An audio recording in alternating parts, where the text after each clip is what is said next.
what is up, guys? It is Joe Dirt.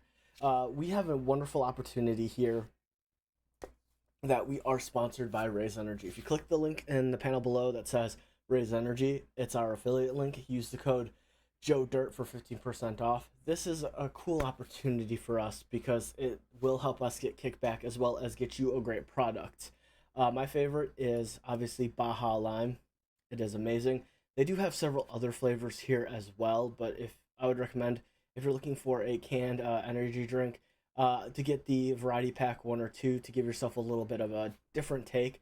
Also, these are sold at any GNC or vitamin shop across the US, so bearing that in mind as well.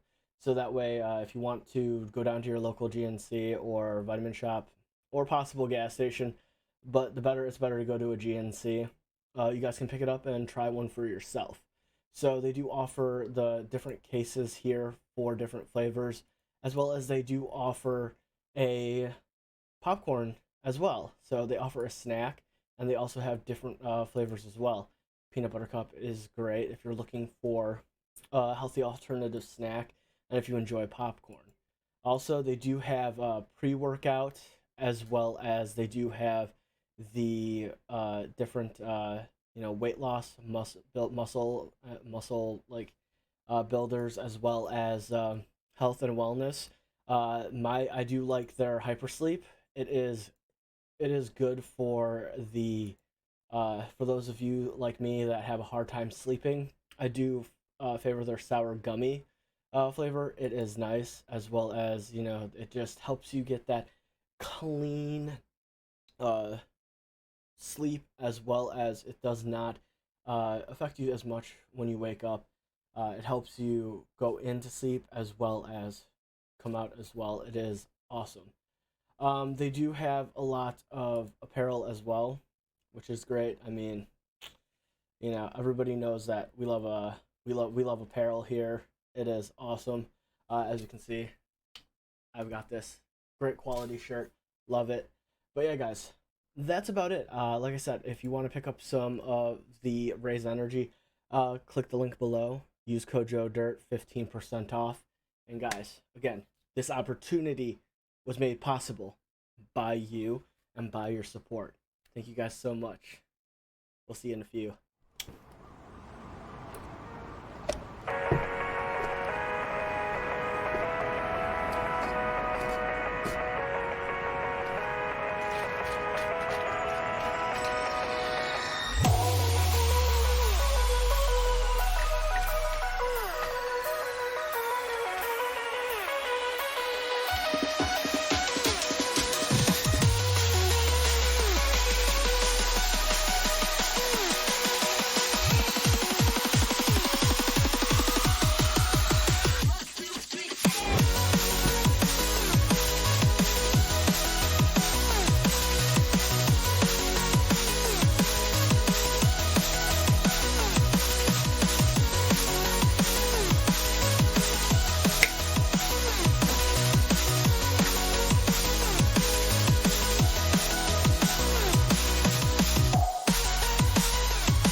We're hero approved.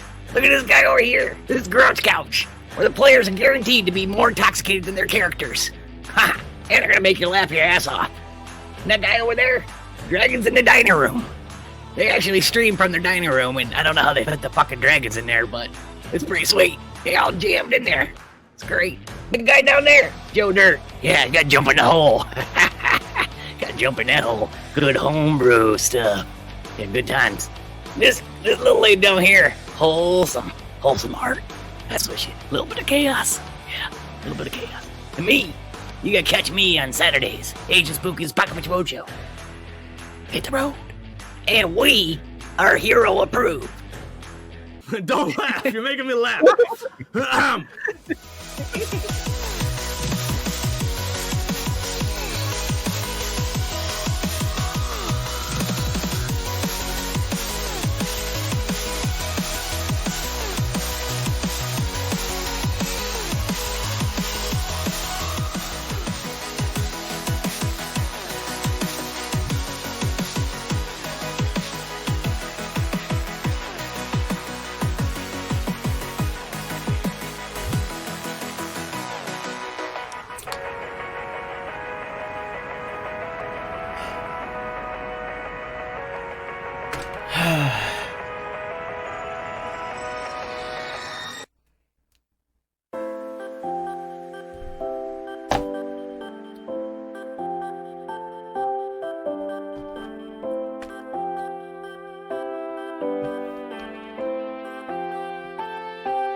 Hey, what's up, guys?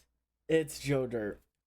So, I'd like to thank you guys all, first off, for the massive amount of support that we've received over the past few months. We've been growing, and I've been wanting to say thank you. To take a step back and let you guys know that what you guys do is appreciated. Thank you for the bits, thank you for the subs, and most of all, thank you for your time. We don't get a chance to say it enough, but thank you. Thank you so much. Everyone that's in chat, everyone that just comes by to say hi, even the lurkers out there, I know you guys are out there. Thank you. Thank you so much. We hope to continue to grow, to continue to move forward, and we continue to be able to bring you guys content and just our personalities and just overall everything that we have to offer you. Thank you all, and guys, see ya very soon.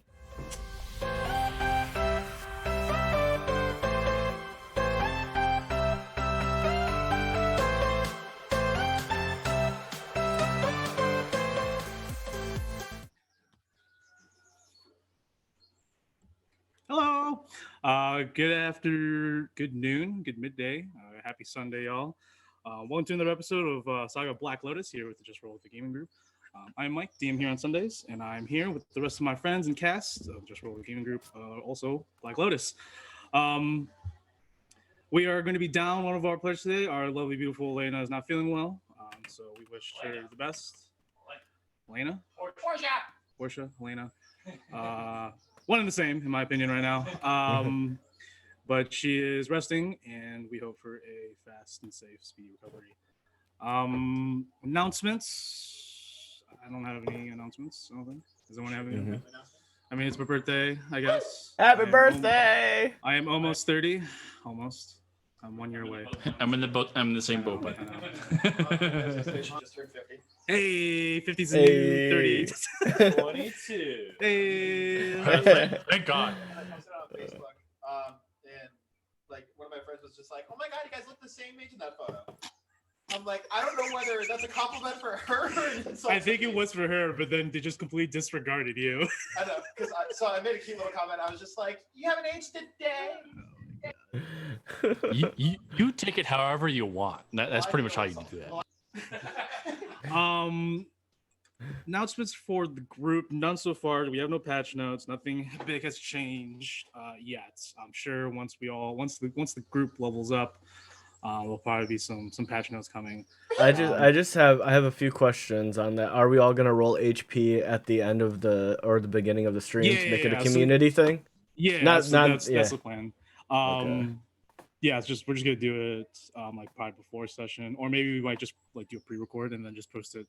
I don't know. We'll see. Yeah, probably, we'll see. Probably, I'm just honestly, question. Probably live, just because it's easier. In terms of announcements for the group, are currently in the works for a Zweihander campaign set for our Saturdays. I'm going to talk to Dom about it after the session because we're looking at doing Saturdays at 8. And then we're only going to do 10 sessions, 10 episodes for this first season. See how it goes. It's going to be pretty exciting. I talked with 2 of the players. Joe's among them, and the classes, the professions they picked is going to be hilarious. There's a profession, Dom, known as a rake. Yeah. Which is You Yeah. son of a bitch, I'm in. no, it's part of the game. No, it's Son of a actually. bitch, I'm in. Yes, it's And no, 'cause we we're looking me. through it. Shut up and take my money. No, We're we looking through it, literally we're like- looked at it, and I was scrolling down list, and I saw a rake. And I'm just like, this is Dom, and one Dom. of it's like, one of the traits was like its actual trait was like something. It was like glorious, like magnificent bastard. That's one of its traits. You. So it's me. Yeah, pretty much. I am the rake. But a rake is like he's like a thug and enforcer, but he's also one that like views the world revolves around him. So it's me. Yeah, it's a rake. So it's gonna be perfect. So maybe that's what Dom will be playing. But the 2 others is a orcs preacher. Shigen's playing. He's gonna be playing. He's gonna try to go down the route of an orc paladin. Huh. Unoriginal. Just kidding. No, I it'd be mean, cool. descent into Avernus all That's what over I'm saying. again. Literally, it's Throg. Yeah. Yeah. And then Joe's playing a smaller gnome, scribe. I'm about the size of a garden gnome. Yeah, he's a garden gnome basically. But I swear to God, this is the Zweihander Sexel. oh, dude. Maybe I don't know. Nah, I don't know. But look forward to that, y'all. It's gonna be we're gonna be starting in a couple weeks, so we have some time to give everyone prepped and ready. Yeah, because we were planning on starting next Saturday, but then we all realized that it was Thanksgiving, and The following Saturday, the following after next. yeah. Saturday. Yeah. So yeah, and we're not gonna do anything for that week because most of us are probably busy. Yeah. Other than that, I don't think I have any personal announcements. Do you guys have announcements? I'm almost done with the game. Which game? Borderlands. Oh, the first one, nice. Yeah, Nice. I've seen that you've been playing the playthroughs. Where the fuck did I hear? I have no clue. He's in the kitchen. But guys, if you can see, like most of the groups here in person, I see Dom that shit, who you plays Tay and Peak is here. He's visiting home. Yes, and to make things smoother, I stayed home. He has my merch. But I will be visiting all my friends after stream, but it's just easier for me to control everything from over here and then go over there after. It makes sense. If anyone doesn't have any other announcements, Joe, do you want to tell them about our lovely stream team and our sponsor? Any announcements, my friendos? No? All right. Guys, if you guys don't know, we are part of a great and wonderful stream team. They help us in every way possible. They create fantastic content as well as other things as well. They are great people, and you should check them out because they do art, video games. They do Drunks and Dragons is great. I'm just depressed that I can't ever be there for Drunks and Dragons because I'm an old man and I need to sleep. But if you like get video games, art, just random tabletop RPGs, go check them out because And that will the save- season finale for Drunks and Dragons is tonight, actually. Yeah. And I cannot make it, and it makes me so upset. Because I'm not staying up until 4 a.m. However, guys, other than that, our other sponsor and our sponsor for the past few months is Raise Energy. If you're looking for a nice, clean energy supplement, it was rated the second best canned energy drink on the market now. You can pick it up at any, just about any CVS. I'm not sure about all of them. You can find them in some gas stations, but that's a far shot. But if you really want to find them, look at a vitamin shop. They do sell pre-workout. They do sell other workout supplements, and they do sell sleep aids. We don't have a raise command yet, but we will work on that. However, they are a lovely sponsor, and their product is great. It's not as sweet and sugary and just as other energy drinks. And then that's really about it. However, I finally get to do this, guys. Our final group art. Lies. Oh. Oh. Yeah. What do you mean lies? This is our final group art. Well, do it live. Fuck it. Are you guys ready? Hurry the fuck up. Fucking Here we send it, go. bro. It is sent. Now it's just stream delay. Oh, and then Mike disappeared.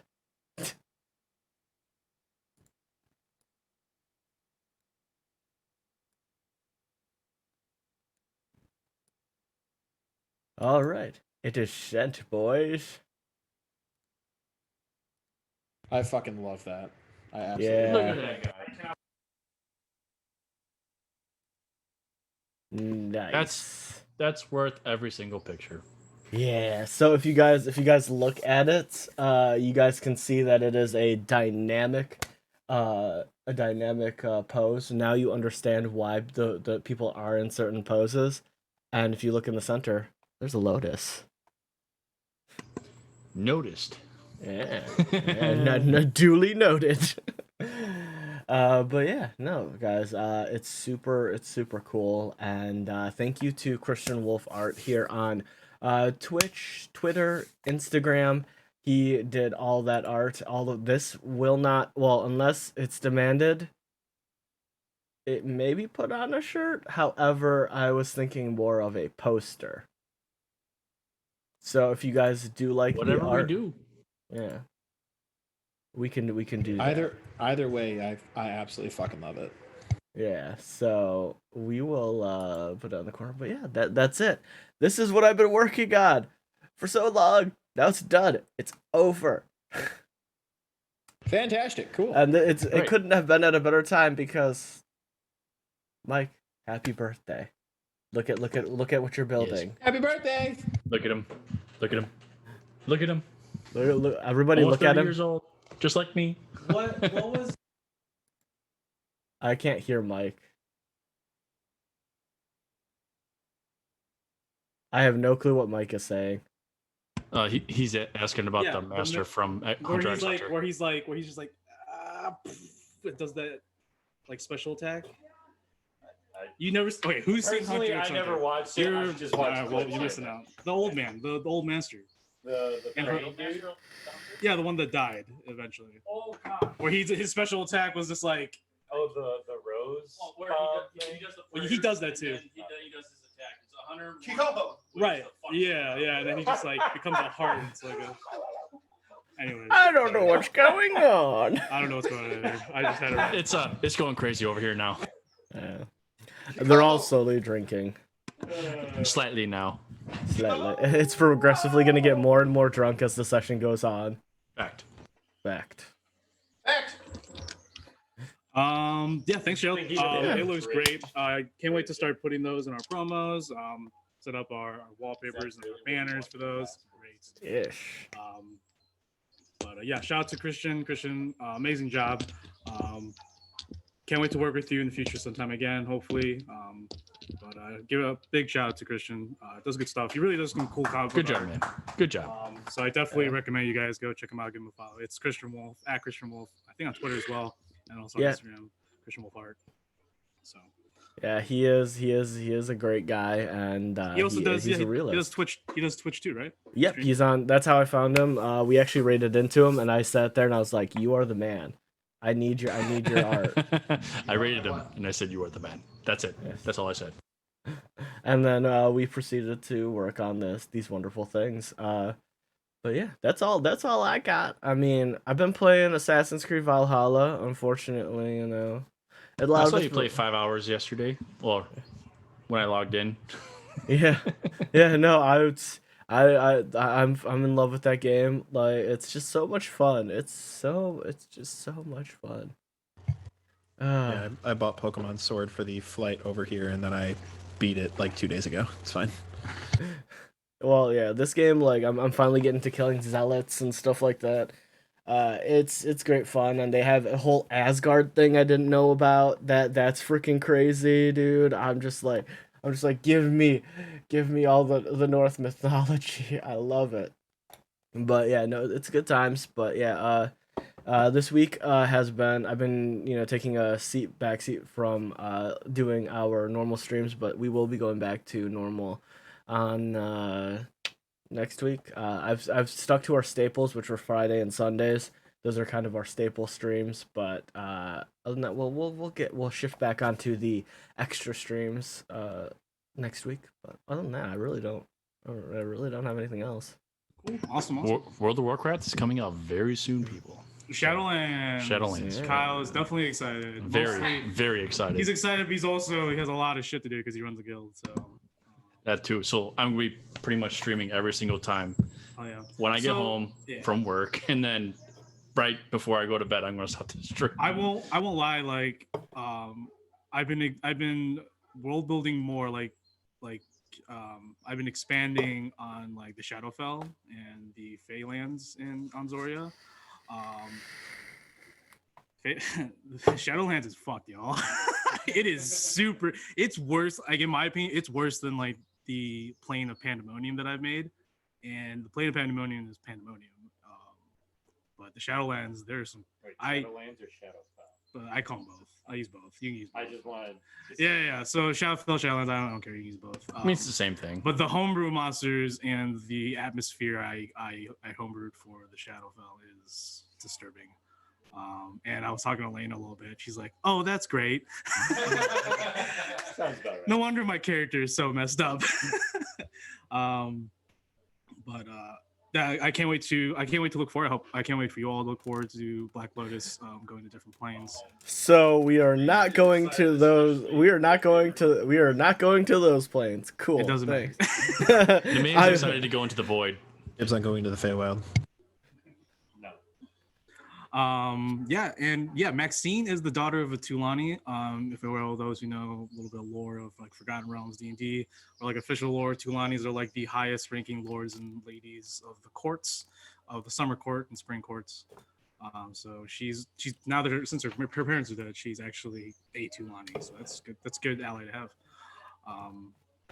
Other than that, with nothing else to talk about, we'll go ahead and jump right back into Anzoria. I'll go ahead and briefly talk about what happened last session.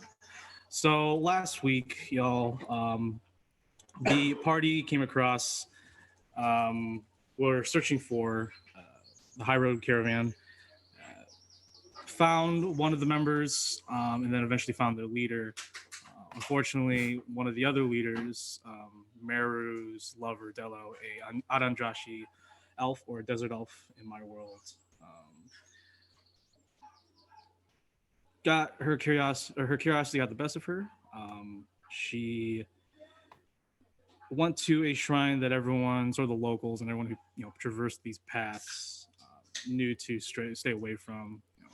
Superstitions and stuff, esoteric knowledge of stuff that they don't know. But her being a former shaman from Broseus was very curious and wanted to unlock its secrets, and unfortunately led to her summoning something that has been buried for quite a long time. Black Lotus approached and faced a ancient bone naga. Now, nagas in Anzoria have served many different gods, including their own. But this one apparently served Ayuz, which is a right now is a dead deity. Ayuz, just like from Greyhawk, is the son of a archdevil, Grazit, and a mortal woman, even though she's definitely not mortal anymore. Eaglevive, I keep forgetting her name, but she's one of like the most powerful sorceresses from Greyhawk. But in my world, they're all the same. I include a lot of the deities from official D&D and stuff. But they faced it.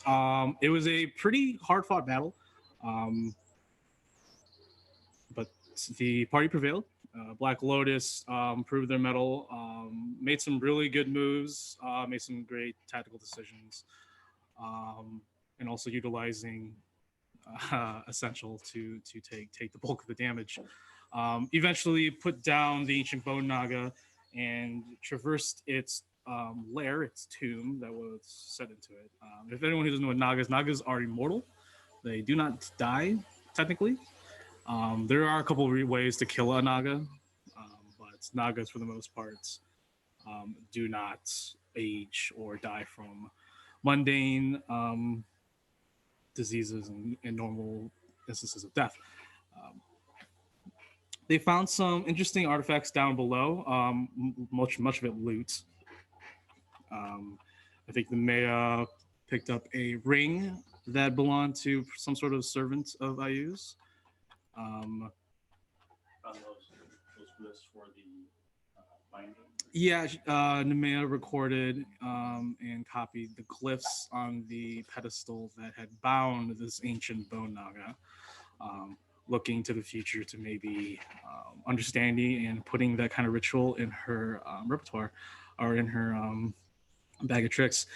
Like I said, they found a lot of loot, a lot of money, and the party doesn't know, but Elena got a very powerful circlet of the Witch Queen, which allows her which now bestows her the ability for dual concentration. But it is limited. So from what I have is you can cast 2 spells that are concentration, but the first spell will only hold for two rounds and then it will end, and then the second spell will continue on. I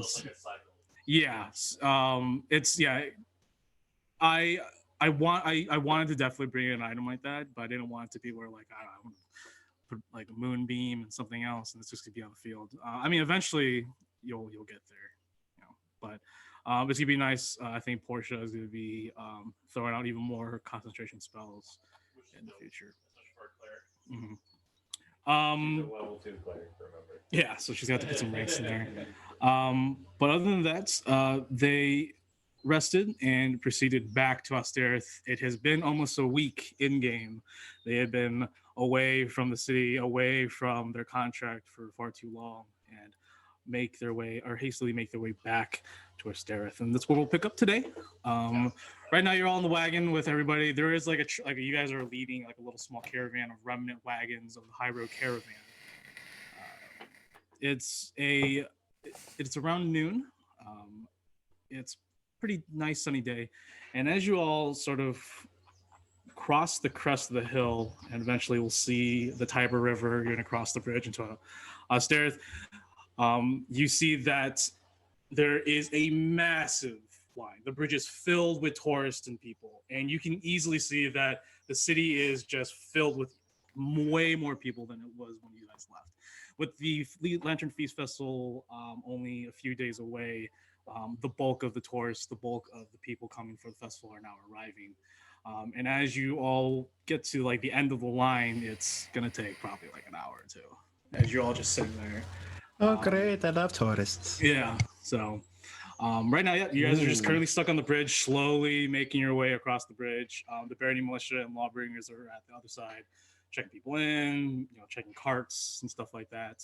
Eventually, you all make your way to them. They pass you by as they can see that one, you're the arbitrators, and 2, that you're with these caravaneers from Arinju. Everyone also, as you guys are looking around, because obviously it's been a week, so you're probably wondering like, shit, where's the pilgrim and stuff like that. I'm just gonna use your basic, perceptions, but even if you do, casually look, you see no pilgrims amongst the citizens, and they're pretty noticeable. They've always worn the same clothes, and they're not shy to show who they are, and they're always helping people. But you see none of them, and there's quite a lot of people. Like think of it like if you're downtown Chicago and like Michigan Avenue on St. Patty's Day. Like that's how crowded it is going through the streets. It's bad. So it's going to take a while to get to the Monarch or wherever you guys want to go. You're probably going to, I'm assuming you guys want to go to the shrine too. But I'll leave that up to you. But Essential's like, looks at all of you. So did you want me to drop you off at the Monarch, or would you like to come and talk to Ride at the shrine? At least We will talk to Ride since she is along the way. Sure. Yeah, I might as will. well. I'll meet up with you guys. I want to stop by. I'd like to stop by Pound World. I want to see if he has anything. I do. No, for sure. Can you do me a favor, Rob? Can you do me a favor, love? While you're there, can you take a look at and see if he has any magical longswords? I want to help Maxine with an upgrade. Cool. Can you hop off and there's not a lot of room as you have to you actually can't just hop off. You sort of just climb down. You sort of like Yeah. push people to the side. As you do, a small little silver kobold walks by you, bows his head. You can see that's one of the kobolds. I'm gonna give him a fist bump. He's like, oh, nice. Oh, hey, we've been on the watch for you, so you guys want to head back to the Monarch? Part of TO's waiting for you. And then he hops out and tells the rest of you as well. Is he doing okay? It's like a random silver kobold. He's doing fine. Oh no, I'm talking about Teal? Oh yeah, one of the shipments I guess came in. So he's up all dandy. I don't know what kind of drugs he takes, but shit. Very good. Very What's good. There your must be name? hell of a drugs. My name? Yeah. Scrap. I love it. I'm Drezik's little brother. I hand him a gold piece. I hand him a gold piece. All right, see ya. I will pick him up and put him in my pocket. He does not want that to happen. Okay. Okay. He's just like, yo, man, you need to ask, bro. Sorry. Consent. I'm sorry. I do size is apologize. He'll ride along for a little bit. And then he'll get out. So, he's like, yeah, fuck it. I can't. It's hard to maneuver through all these people. But yeah, you slowly the rest of you will make your way back to the shrine, right? Yeah. Okay. So, like I said, it takes quite a bit, and as you finally approach the shrine, you, like I said, through your entire journey to the shrine, there are no pilgrims in sight. And like you said, you even passed where the recruitment center was, and it's been taped off sort of by Barony Militia and Lawbringers. And there's like a squad there, but there are no pilgrims there at all. There's no sign of them. Damn. Approaching shrine, you notice that they have blockaded the entrance with all their wagons and stuff. Obviously, with the influx of people, it seems like they just want to just Keep it whole. keep it together. Like, we want random people just wandering into our shrine all the time. But You're letting the incense out. and like I said, they have their wagons. They put like large shields in between them. It's been really heavily blockaded. But as you approach, they see Meru, who waves over, Essential waves over. Standing atop one of them is Kaizadran, the really light blue, silver-haired tiefling paladin, sort of like the guardian, like the head guardian of the shrine. They notice you, and she orders some of the guards to push one of the wagons over, and your little convoy steps into the shrine. Everyone gets out. Meru approaches all of you, bows her head, and thanks all of you. She says that whatever happens, you'll have her support with Ride, and that she's going to talk with Ride too, with Essential. So Essential and Ride or Meru are just going to wait for you. So I'll leave it to you two. They're just going to be talking with each other. So yeah. All right. So do we want to speak to Ride first, or do we have anything else to do? Or once I see everyone that just shakes their head, then I walk in so that I can speak with Ride. Sure. I'll follow. Okay. Downstairs, there's another session in the shrine of a ceremony. This time there are tourists, but they appear to be like devotees or people who also follow Arinju, or at least are paying respects.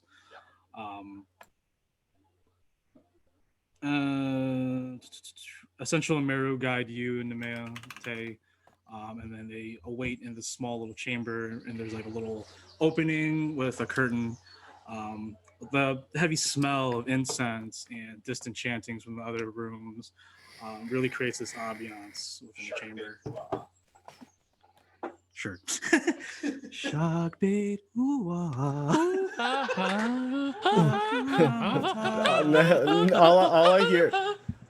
I hear, can you imagine chanting is baby shark. It's like a Baptist church where you got pretty much. So yeah, Essential and Meru sort of wait for you, and then after a few there were moments, a little servant, an older gentleman, an old like halfling, you can tell, but he's this old long white hair, has this gown that sort of is the exact like replica of what Ride wears, feathered, very tribal-esque, very wanderer-esque. It's the type of like garb that you would normally see people as travelers wearing, but it's a priestly outfit. He motions you all to come in, so you four enter. Ride is sitting at a long table or a round table. Sorry. There is some food. There's some wine. I'm going to partake in the wine. For sure. It's just normal, like average wine, nothing too fancy. You can go ahead and freely pour yourself some or whatever. Ride sort of bows her head. Ah, Meru, I see that you fucked up again. And Meru's just like, yes, Ride. I've made a couple of mistakes in my past, but this one really costed me. And Ride's like, well, I already know what you're going to say, so your presence will not be needed for now. As she sort of gestures to Nemea and Tay and Essential. Mara bows her head and she says, thank you, Priestess. And she bows her head towards you two. She makes her way out. Essential bows his head to Ride. Says, Ride, as you can see, we've returned with a majority of the high roads. Thankfully, we made it there in time. Unfortunately, we lost a good number, including Dello, who I know you recommended to join Meru. And Ride sort of scratches her forehead a little bit, and she finally sits down. You can see that she's really tired. Normally, she has like she always has this like bitch face always on. She always has her eyebrows always slanted. This time she looks really tired, really haggard. She says to herself, "Yeah, yes, Essential. Leave us. I'd like to talk to these arbitrators alone." And Essential bows his head to her and bows his head to both you and Tay and makes his way out. I give Essential a hug. Hugs you back, says. She motions to you to sit and relax. She says, I want to personally thank you for helping one of our own. I bow my head and said, it is our pleasure as Black Lotus. And I know some of us aren't here, but we all extend our gratitude towards you and allowing us to help you. You have done my people, especially here at the shrine, and me personally, a huge favor, and we are in your debt. I know we discussed previously that you were looking for aid on your arbitration, and I think now that it is undeniable that we are completely with you, and we will support you in your endeavors. So you have the full supports of me, along with all the caravans here. There are 4 caravans total. We'll get to the specifics later. Yeah.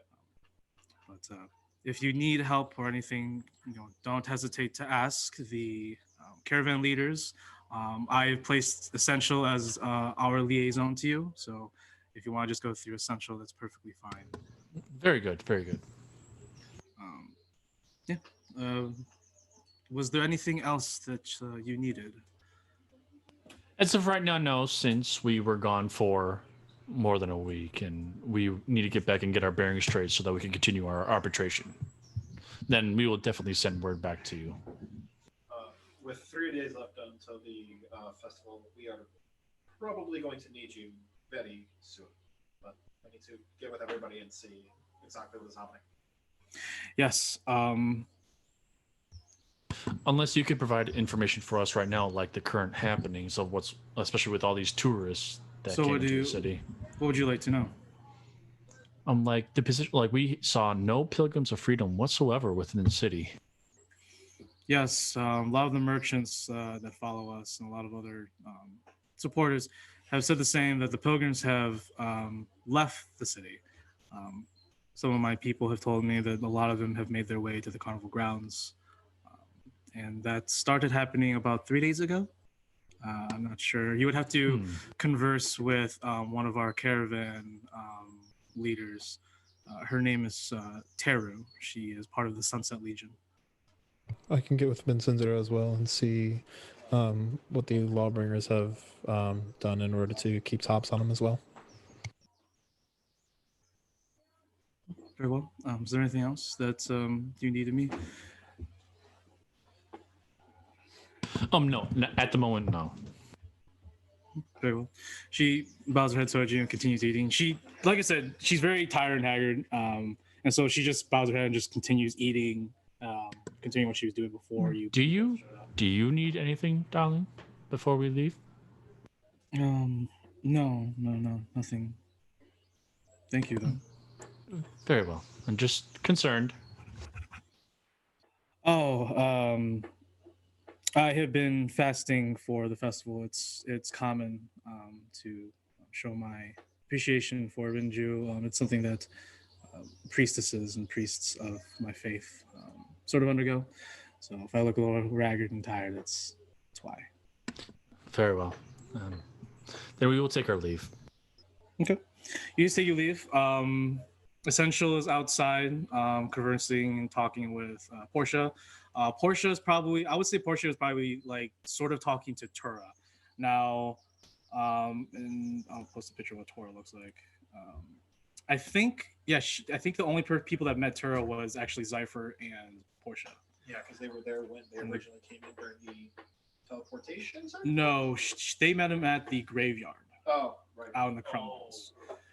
When Zypher and Portia went down into the center, the epicenter, and then they met a group of devotees to Kelimvor, another deity of the dead. But I'll go ahead and quickly post what she looks like.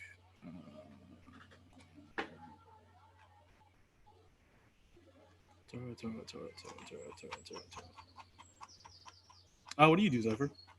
I'm just chilling outside with Chilling the cards and everything, surveying the crowds. Sure. There is. I'll get to that. So this is Tora. She is a half wood elf, sun-dried blonde hair, with like lower parts of auburn, fair skin. She's wearing armor and clothes and robes of priest of Kelimvor. I'll post it now. NCP.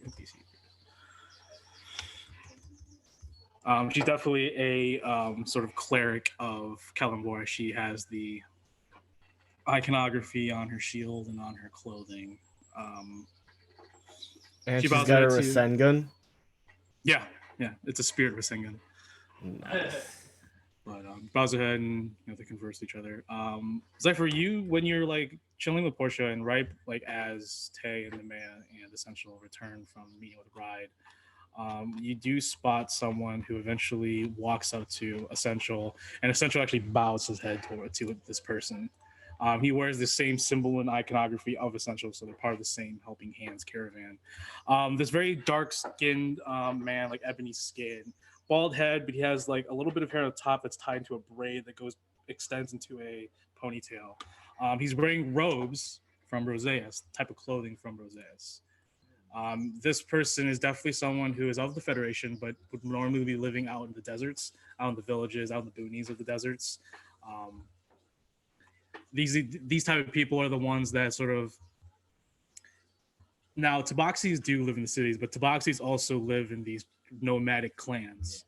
And there are some other creatures that are not Tabaxis that would join with their families, join and help and make settlements too, and stuff like that. And that person is one of them, it seems. Wearing the same type of clothing, iconographies. And like I said, Essential bows to him, and the person seems to be talking to him privately. And Essential's like keep bowing his head and stuff like that. But yeah, you guys are outside. Probably the other dude of the Helping Hands. As they're talking, do I see what he's saying or no? He's facing away from you, so you have to turn. You have to go like next to Essential or on the other side of Essential if you want to. But yeah, Tura's right there, talking to Portia and probably with Zypher too. What do you guys want to do? I'm going to approach them just to listen.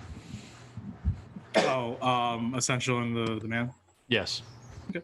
As you approach, Essential is not really saying much. The gentleman is speaking in a language. Do you speak? You don't speak Rafsing, do you? Nope. Then you do not know what he's saying. Yeah, you do. Very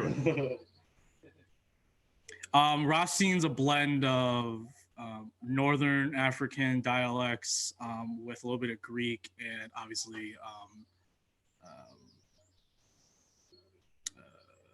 Arabic.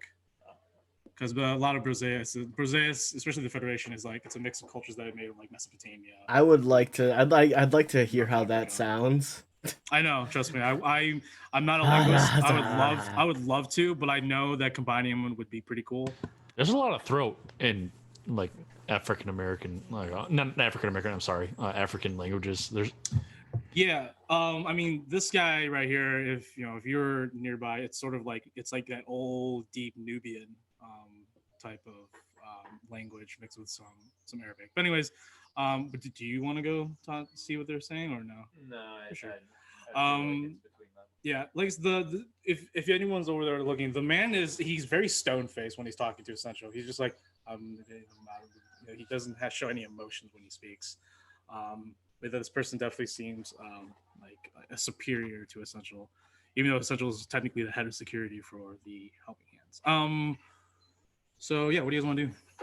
I mean, when he's walking away, I might ask, like, in Ross. Sure, yeah, he eventually walks.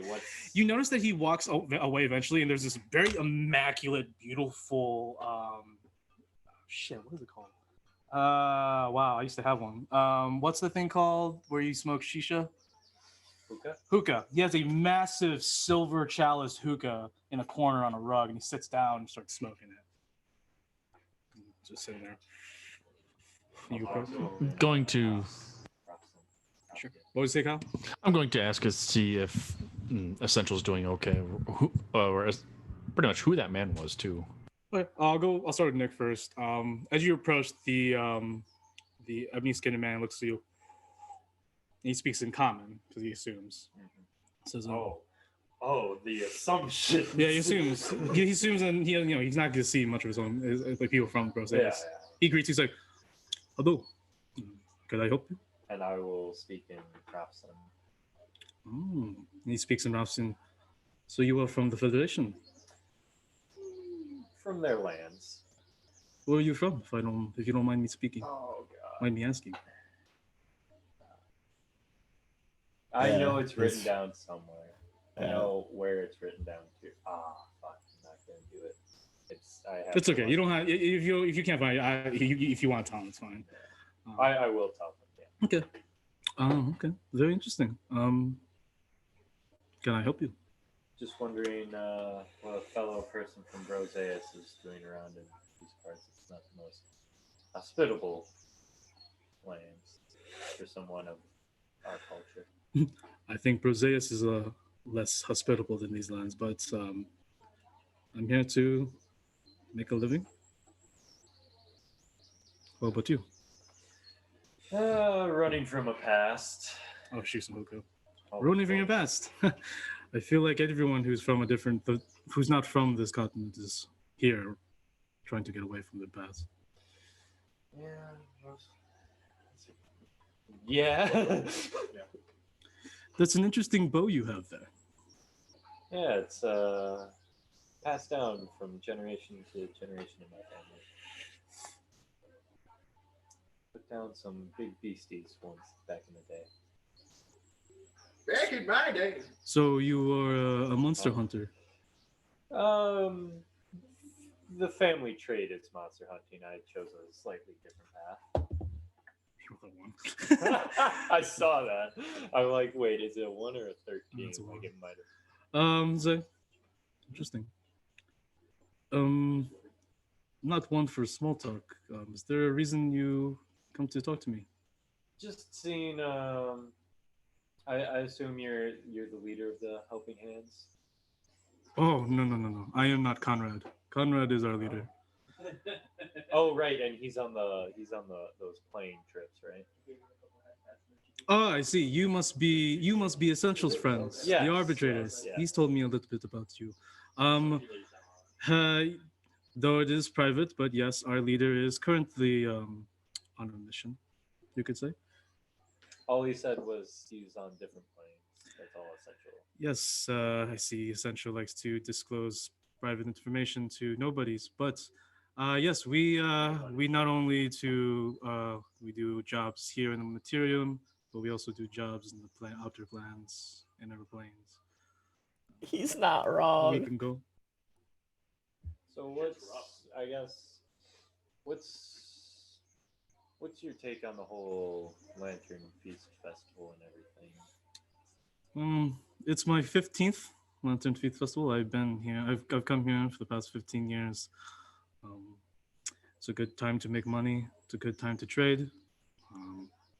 Anything? Do you spot any differences from this year to previous? Essential told me a little bit about Our what contract, you asked. yeah. A little bit. These pilgrims, this Ring of Beasts, this carnival, quite suspicious. But other Oh, I than see that, he likes to disclose confidential information to nobody's. mhm. So, I mean, it's the only difference. Most of the time, the festivals are always fine, always fun. Nothing really spectacular. Okay. That's all. Just wanted to get your opinion as someone who's probably been here longer than I. In the back of your head, Thresh begins to sort of like worm his way back. His voice has been sort of distant for quite some time. You should definitely take a piece of him. Ooh.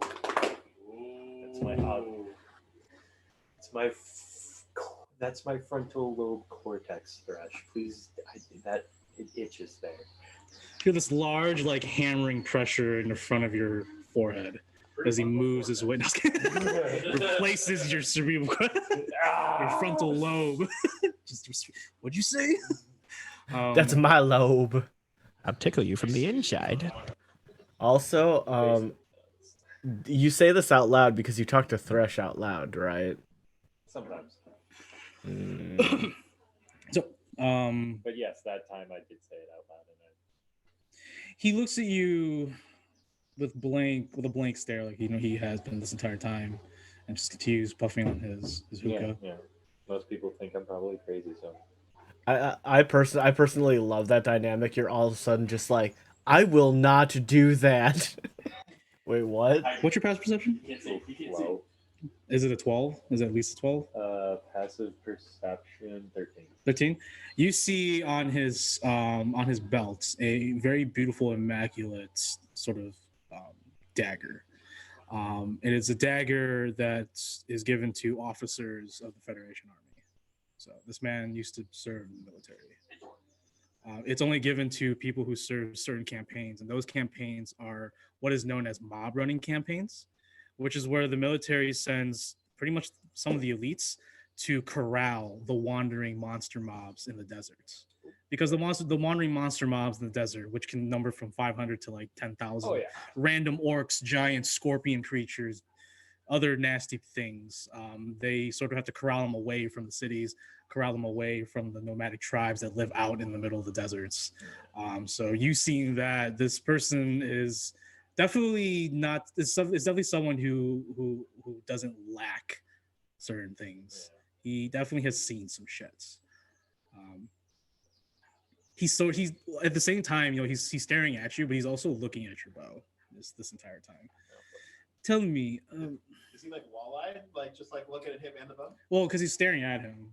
Well, I mean, the bow's on the back. The bow's on like, his you can back, see so it over he's our looking at him, but he can tell that he's looking at his bow. Like I was imagining like He's just like, I would say the bow's out to here, so he's making eye contact with one, and then the other one's like looking at the bow. maybe. So, how often do you get to Broseus? Do you go back any? I haven't been back home in 25 years. Okay, cool. No doubt. Mm-hmm. Just Tell me, that bow. What? Are you from a hunting family, a hunting guild? I literally just had the goosebumps. She'll go through me as you asked that.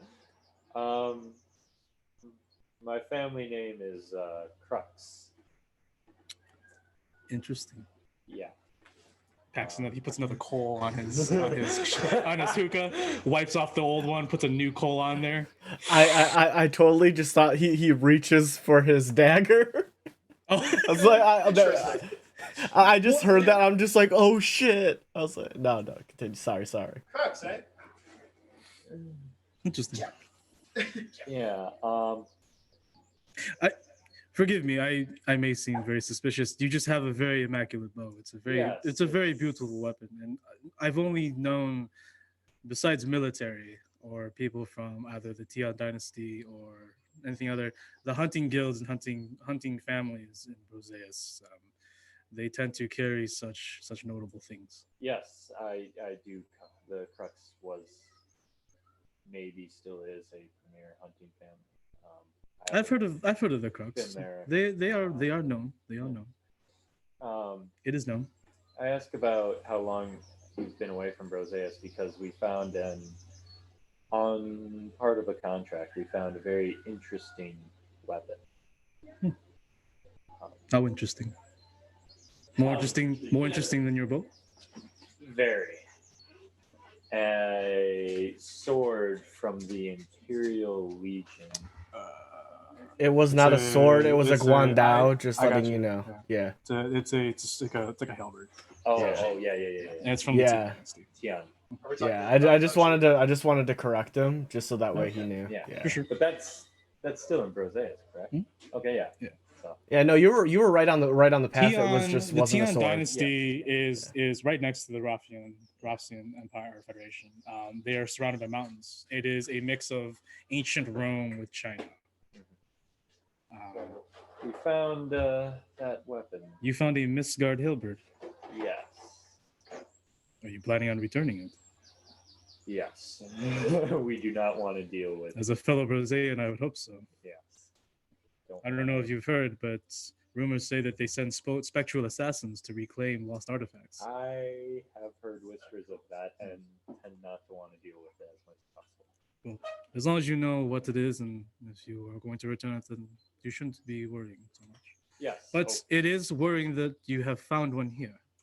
Very worrying. I believe we found it off of a well-traveled tiefling, I believe it was. Appeared to be a well-traveled tiefling. Probably no longer a well-traveled tiefling. No. That's good. No. That's good. Well, Definitely had to take one for even though Rospian, but do you know who the Hilbert belongs to? I don't believe so. I could not identify him being on it. So normally there is a name etched into the pommel or into the staff itself. Just that you know. Thank you. I tended not to interact with the Tian dynasty as when I was in Broseus. Well, very few people do. They tend to keep to themselves. Yeah.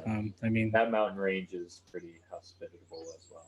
oh yeah. I mean, first of all, I don't know how you're going to get past the guardian dragon. So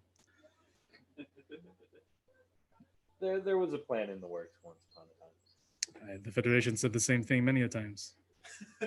They were coming with armies. Well, I did not get your name. I also did not give you my name. So we are both rude on this occasion. We're both oversharing. My How our name. mothers would treat us if only they knew. My name is Badara. Zypher. Zypher, nice to meet you. Yay! Well, Zypher, it seems that I will be staying here a little bit longer. I'll be keeping over Essential since Essential has Very become a liaison. He is very caring. We love Essential. He is an important member of our family. But I'm sure It you is essential after all. you can tell that this is the first time he's shown emotion. He's just like, I hate it. I hate it that everyone like understands this and knows it. Also, when you next see Essential, tell him to look in his pack. There, we left something for him. Little. I was just about to show ask of- that. show of, Some drugs? No. Oh, of course not. Oh. No, it's a magical item we picked up that we thought belonged in his hands. Okay. He refused to take them, but He'll probably refuse them when I tell him. But Most I will likely, I will say that it will find proper hands if Essential does not take it. thank you. And with that, unless he has anything else to say, I'll mosey away. As you mosey away, your foot sort of twitches and stops in place, and Thresh enters your mind. Whoa. I said, Zypher, you need to understand this person, this creature. I want to taste him. Taste. He has a smell to him. Like just a big toe or something. Like just a big toe Give or me- something. Dude, give me them toes. Maybe an earlobe. Get an earlobe. Get... At the Wait, moment, wait. I got this. is I a got this. friend. Cypher, We will not do that to. give me them toes. Thresh continues to preach, but if you keep walking, you keep walking. I have other plans, Thresh. We will get many meals here. As you're like walking away, Badara's just like, do you normally talk to yourself or? Oh yeah, no, it's on the trip over from Roseas, like I got hit with a 2x4. It's something not loose. He actually smiles. He's like, friend, I know we all have secrets. And as sort of like looking at him for a second, his eye changes slightly. Fuck. You definitely want to get a taste of him now, baby. I like him. And he continues Get some noms, dude. I like him. I want one. Wow. Swear to God. Swear to God. If it's the thing I'm thinking. So what do you guys want to do now? Oh, you want to talk? Do you want to talk to Essential real quick now? Yeah, I was just gonna speak to him and say like, like who was that man and like, is everything okay? Essential is drinking some water, helping some of the high roads unload their wares, and he's just like, "Oh, you mean Yuman? I mean Badara." Shit. His name is Badara. Badara. Oh, okay. I'm sorry. I glance over He's like- over the conversation between looks Zephyr at and you, Badara. like, he whispers to you, he's like, his name is Yuman. He's the shapeshifter I was talking about. Shapeshifter, you say? Yeah. You son of a bitch! He's my friend. I want one. But he's also like an accountant. He's been part of the caravans for a long time, way longer than I have. I pat and rub Essential's shoulder and I say, well, thank you for that info, but I'll definitely keep it a secret. Please do. No, I will. You son of a bitch! What?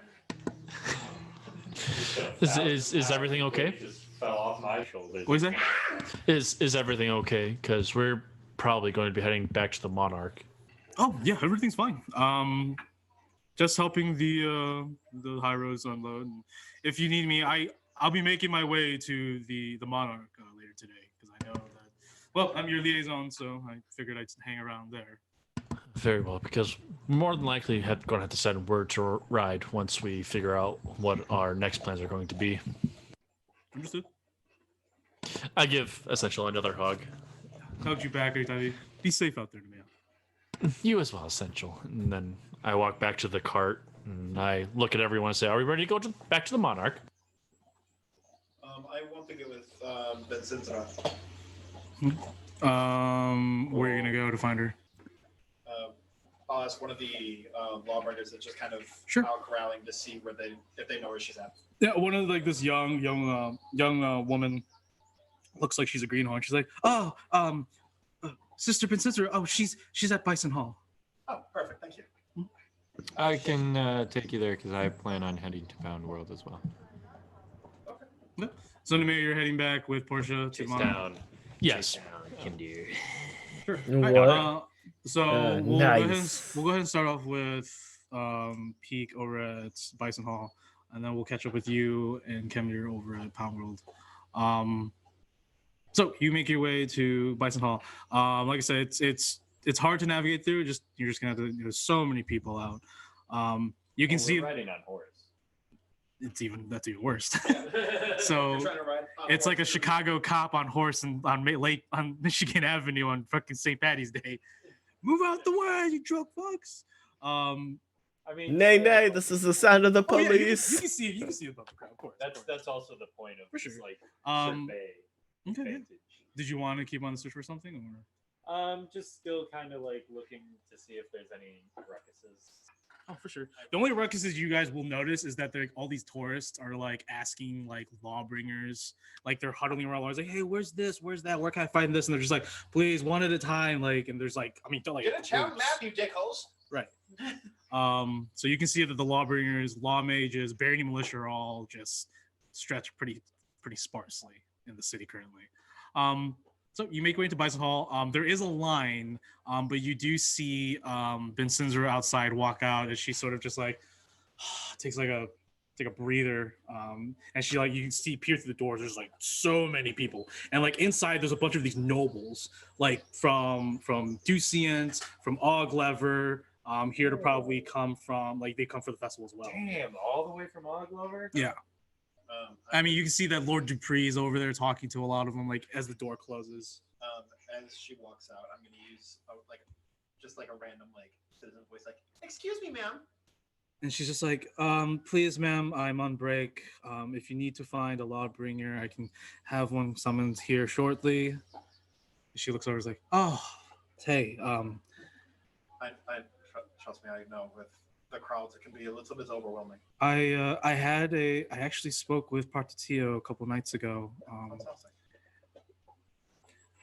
Is there anything that you need? And as you can see, she keeps looking back at the door, and there's people like in the back, like a little valet was like, sister, Lord Dupree and the rest of the nobles are waiting. She's like, yes, I'll be there. I'm sorry, is there something I can quickly need from me? I'm quite busy. I wanted to hopefully get a quick status report, but if you spoke to Partatio, I can just assess with him. That's fine. I would recommend that you speak with Partatio. It is quite urgent news, and you can see that she's really stressed. She's really tired, and when she says that there's some dire news, it doesn't sound pretty good. Is there anything that I can help you with? You look even stress loss.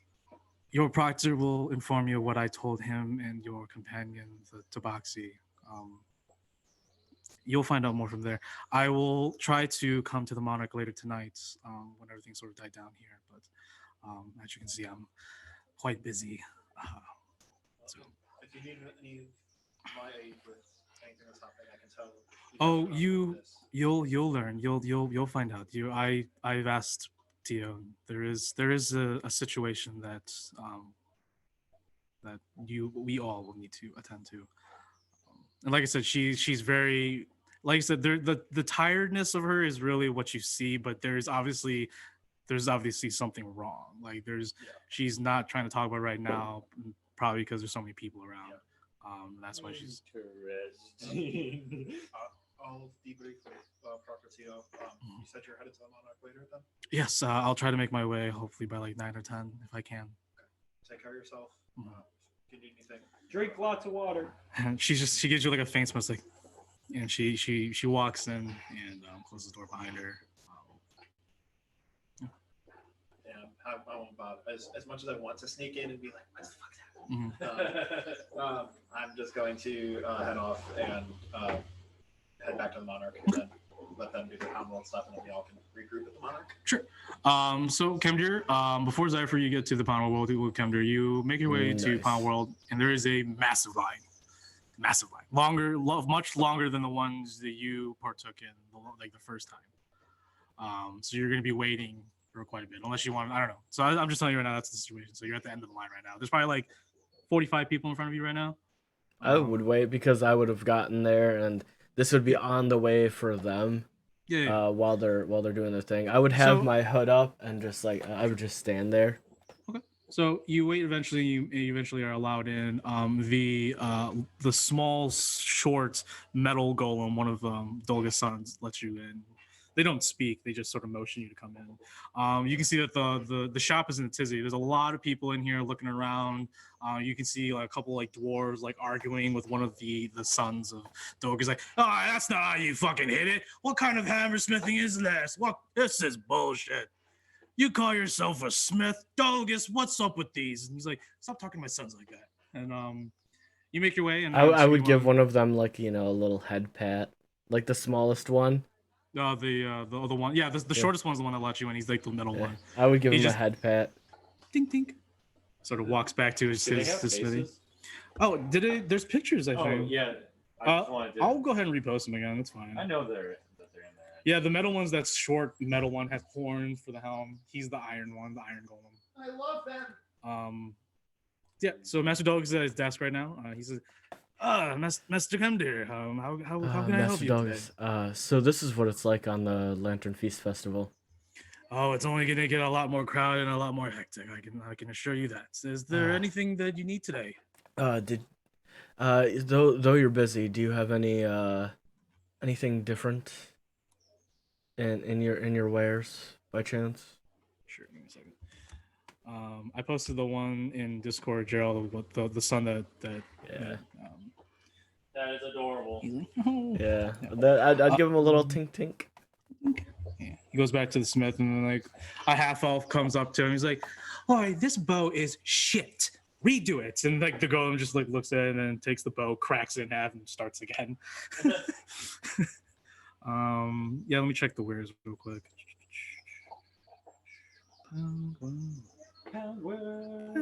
Master Delgus.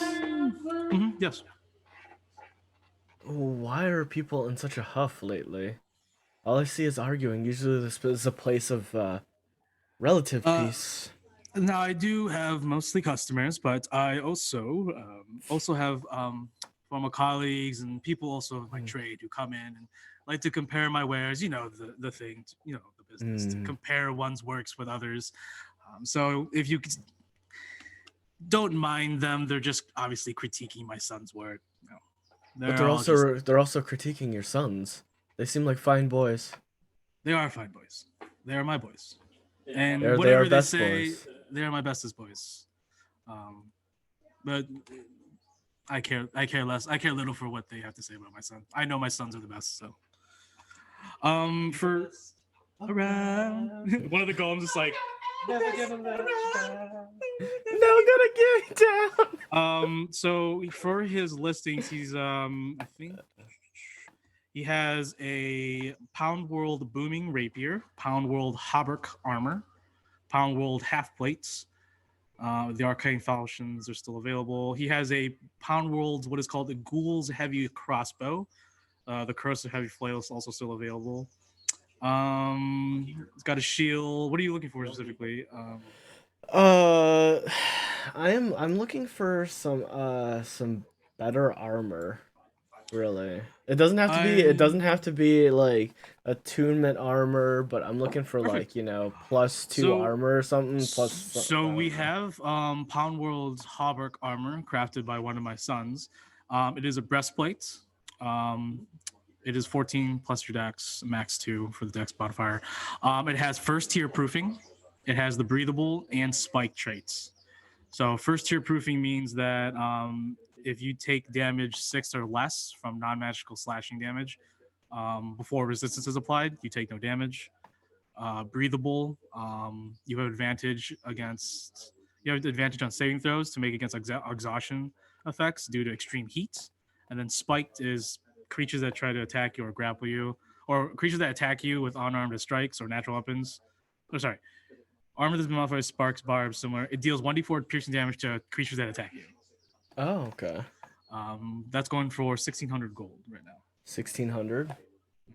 And then I have half plates, which has first and second tier proofing, and it's burnished. What does that mean?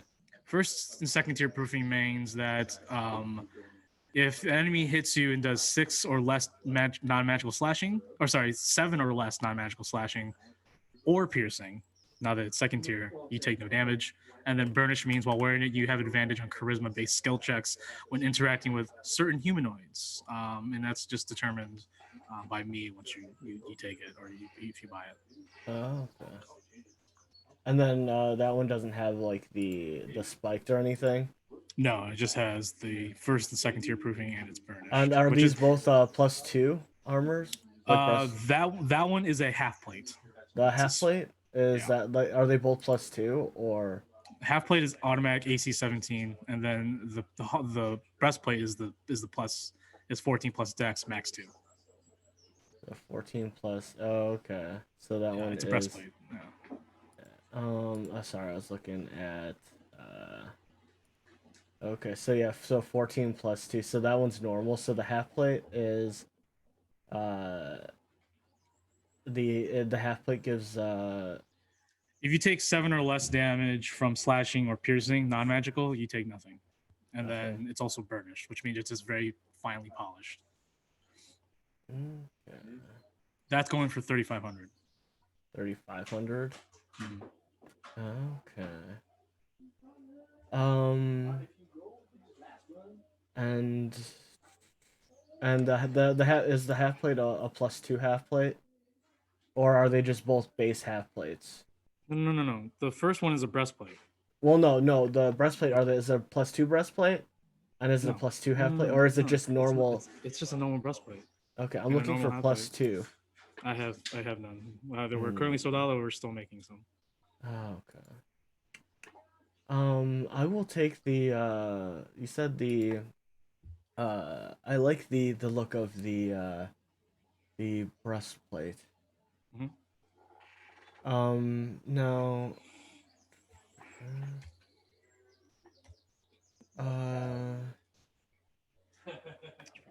Would you be interested in a trade? Unfortunately, I do not do trades here, Master Kevdir. I can only take gold or credits if you have an account with the Bank of Dias. Oh, okay. So we wouldn't be able to barter with as we did last time for say the great sword that I'm currently holding. Currently, not right now. With the festival upon us, I currently can't trade. I'm going to need income and money. I understand. And you said it was 1300? 16. Oh, it's 16. Oh, I thought it was 13. Okay. I will take it. 1600. All right. Here's your gold. I appreciate your work. Know that.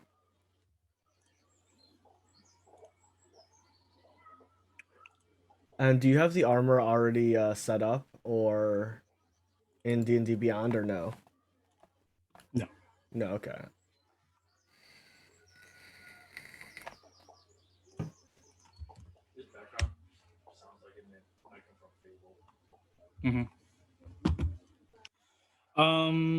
Okay.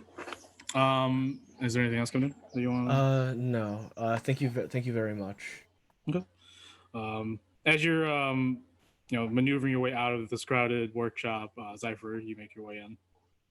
Hello. You actually skip the line. I probably. Yeah, you totally just skipped the line. Yeah. Yeah. So you see Zypher walking in. Hello. So, Don't do that again. You're so fucking hard. he's more awkward than us. I'm confused. See, you can see that he purchased like some brand new armor. So is Tay gonna take that off too? No. By the way, Dom, your face is completely blacked out because of, so we couldn't see your excellent eyebrow brows. No, currently no. She betrayed my trust. So she will not be Really? ever. Yes. She was there when the souls were being stolen, and quite frankly, with her not taking any.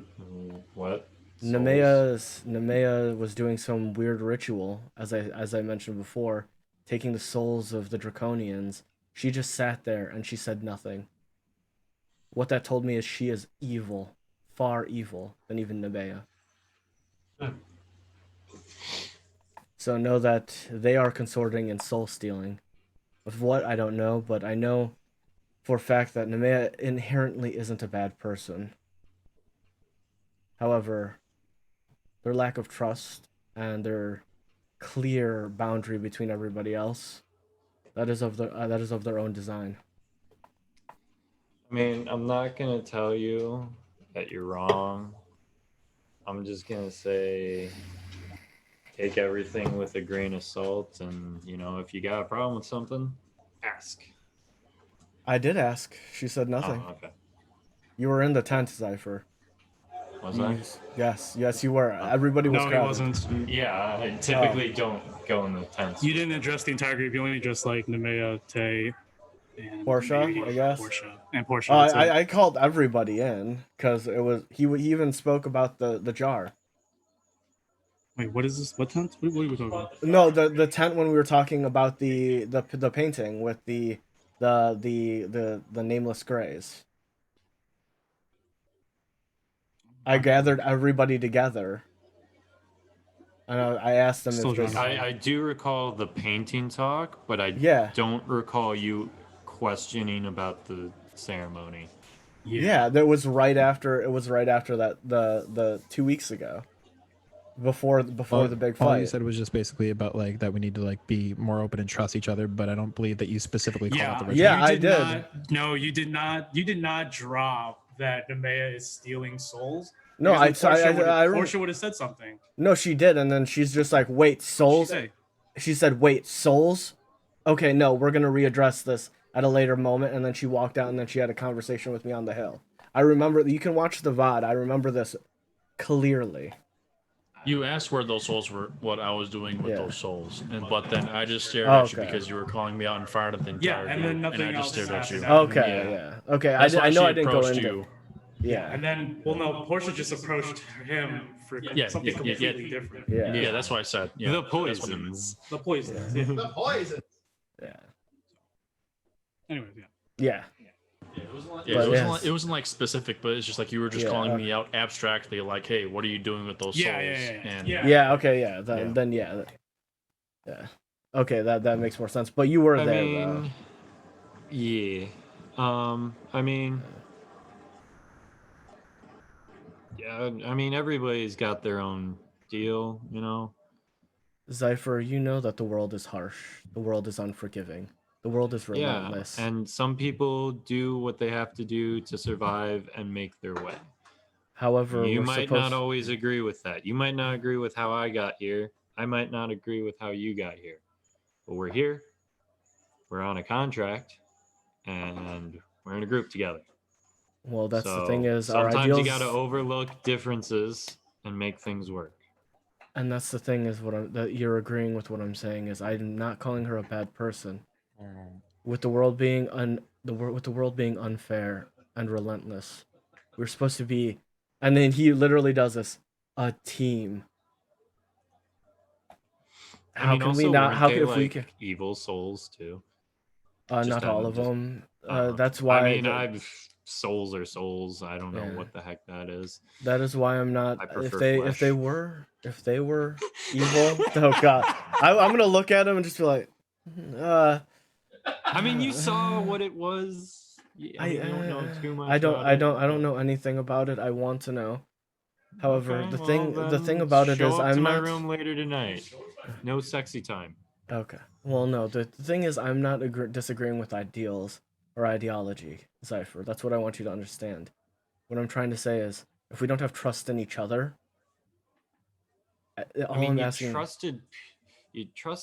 apparently you trusted Tay up until this point. And then she turned around. That you can't just throw away a relationship. I mean, whatever. Mm-hmm. Like it could have been she could have murdered your entire family, but I think you both deserve to talk it out and see what the actual cause was. Not to just say that she's dead to you.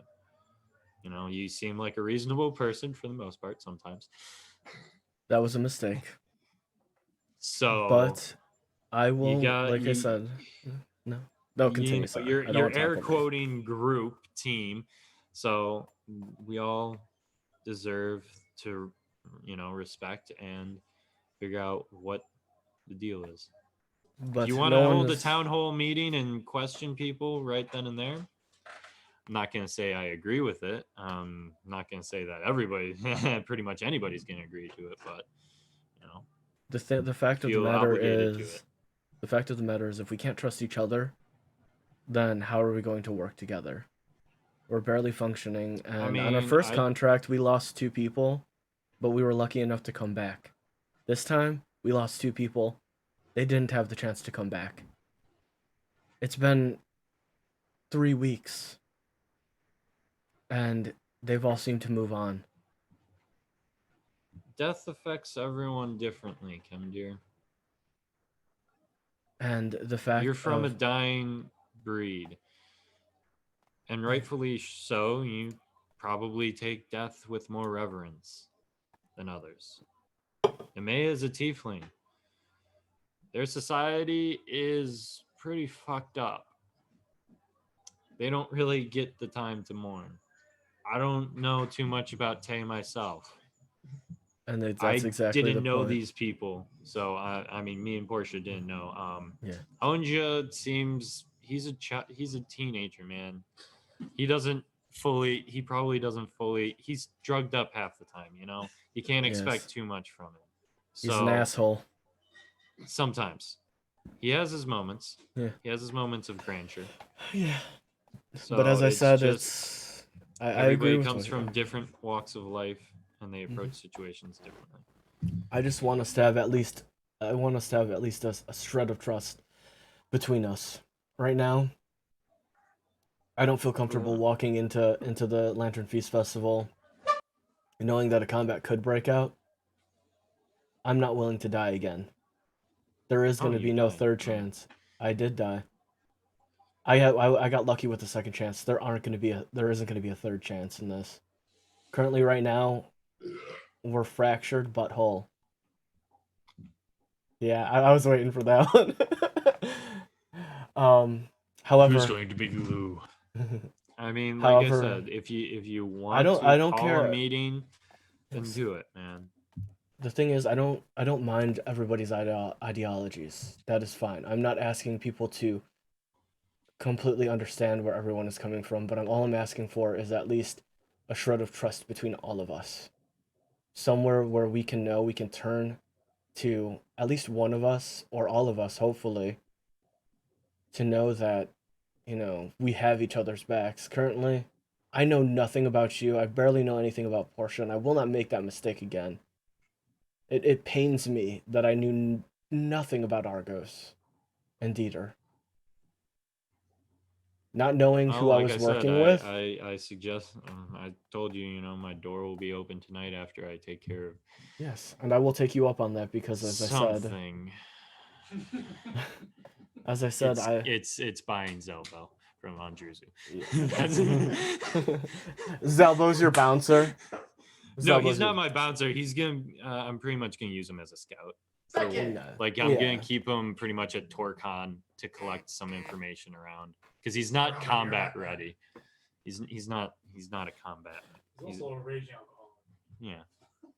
Same. Yeah. Hurtful. Like we are kindred souls. I get shipments from Broseus of the alcohol I like every once in a while. It's in my flask. Yes. So it's do what you gotta do. I understand where you're coming from, and like I said, I want to get to know you all. It seems like we're Also, going to be just working quick together. question. Like, I know you're on a roll here, but like, what's the deal with Pound World right now? Oh, and then I sit there and I hold out the this super long line. Y'all have been holding up the fucking line the entire time. One of the guys was like, "Hey, he didn't even stay alive." Sword from the bracelet just Okay. retracts back. It seems that they're with the many more people being in the area. It causes for more business. Is he accepting? Is he purchasing other items? No, he is not currently. Damn it! Well, to the color wheeled market with me. I tried to I tapped the great sword on my back. This one's like I tried to see if he would trade, but he was not accepting trades, unfortunately, with the festival going on. However, I mean, we won't be. Hopefully, we'll all walk away from this. And I mean, if you want, since Pound World isn't accepting trade-ins, I'll probably check out the color wheeled market if you want to join. Yeah, I got plenty of stuff that is weighing down my horse. Yes, I would be more than happy to before we make our way back to I mean, it's on the way anyways. Yeah, I do need to stop by the Pet Emporium. Sure. So I got and then we'll go. DM. We're heading to the color wheel market. Sorry, yeah, sure. Seeing if we can sell some stuff.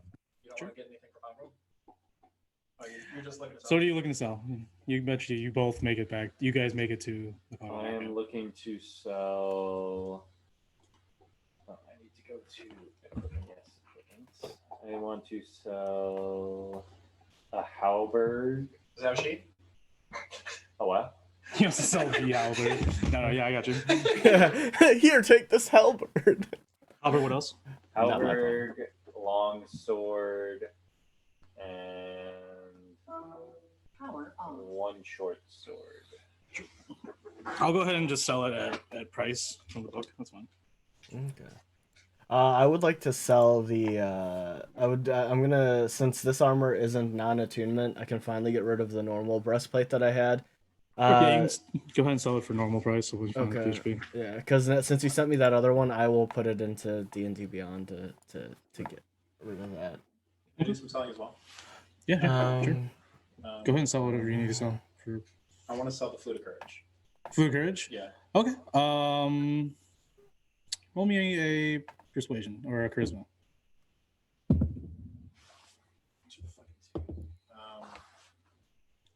Persuasion or just straight charisma?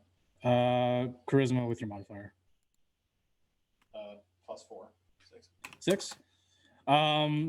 This little vendor will sell it to you or buy it from you for, what's the rarity on it? I don't remember. Maybe double check this word. Because I have it in my. He will buy it for you for 500 gold. And then the greatsword. How much would the greatsword go for? The +2. The +2. Go ahead and make me a charisma check as well. Okay. Just standard charisma check. 15 plus persuasion. I'm assuming. Charisma, just charisma. Oh.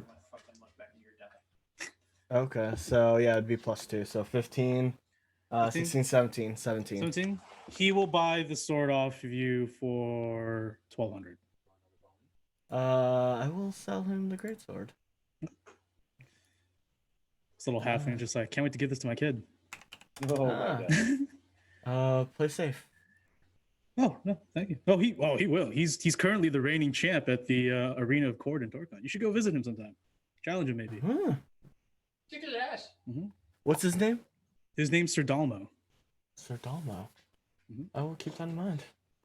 Mhm. And 3 years in a row, baby. Back to back to back. He is the 2-time, no, the 3-time. Sir Dalmo is current back-to-back melee champion. He's a halfling. A very big halfling. He's a swole fling. When you get a halfling that big, he evolves into a dwarf. So secretly, he put himself down as a halfling to fight in the lower weight classes, but he's actually a dwarf. Or he's a midget orc. Or he's a midget ogre. Then he's a human. Then he's an orc. Anything you guys want to sell? Anything else? Since you guys No. Not yet, but I will eventually. I want to switch some stuff around. Oh, I thought you were gonna say you want to sell drugs. No, Spare time. No, I'm going to switch the Ruby of the War Mage from a short sword into a rapier. Into the rapier. Oh, okay, cool, for sure. And then I'll sell that short sword. Yeah, go ahead. That's fine. Cool. But it does take the attunement. Yeah, that's I have fine. to, I think it's like a long rest of removing it. Yeah. It's I an have to actual take an for the hour. Ruby of the War Mage. Yeah, for sure. Yeah, that's fine. Yeah, you can do that all. That's fine. All right. So I'm not going to add stuff yet, just quite yet. That's cool. All right. Nemea, you go back to the Monarch, but Tio is currently out with Honja right now, so he'll be back. And then, but Nemea, when you get back to the Monarch, so backtracking, you are approached by this very massive, like he looks like The Rock, but if The Rock had a crew cut hair made of fire. He is a fire ganassi. He says, "Ah, you must be Nemea. I am Halion, captain of the Incarnates. I see that you're the one that hired me and my crew." As you see, behind him are 30 Azers, fire dwarves. Fire door? They're all. It's a company of Azers. That's what you hired. Oh fuck.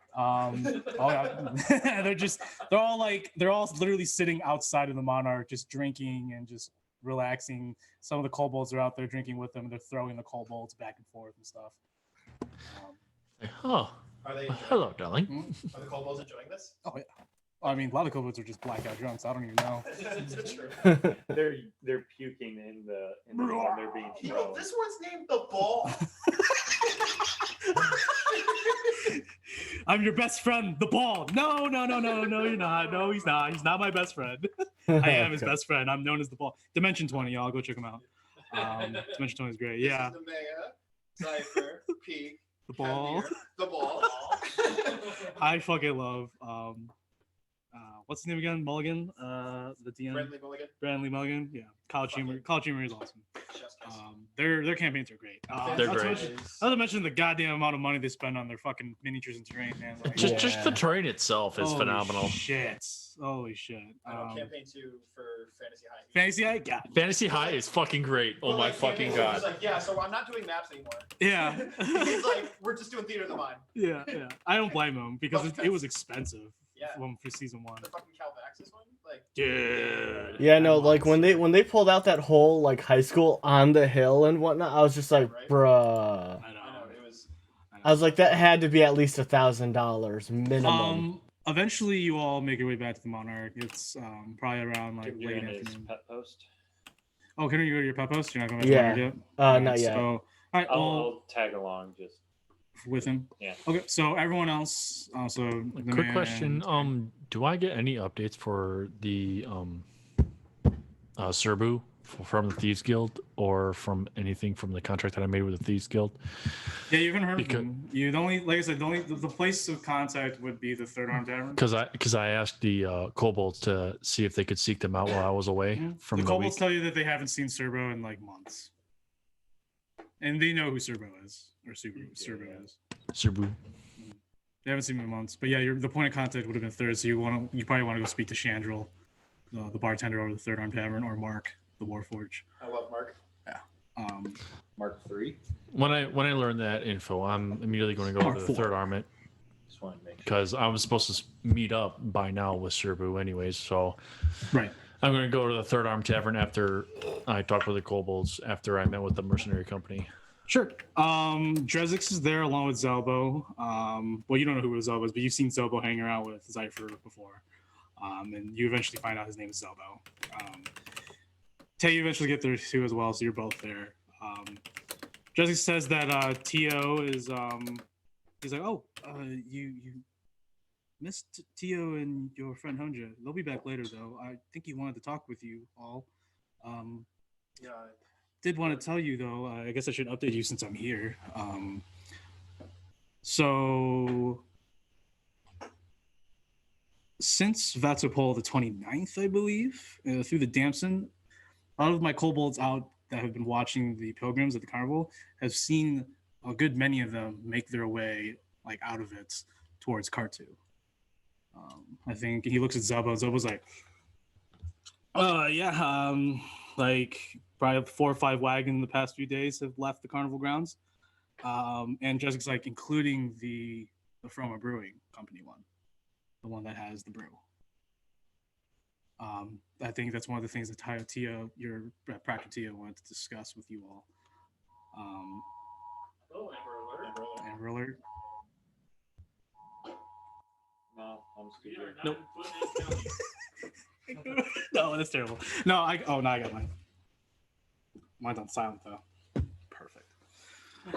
Well, I guess I get to fucking die. I didn't get one.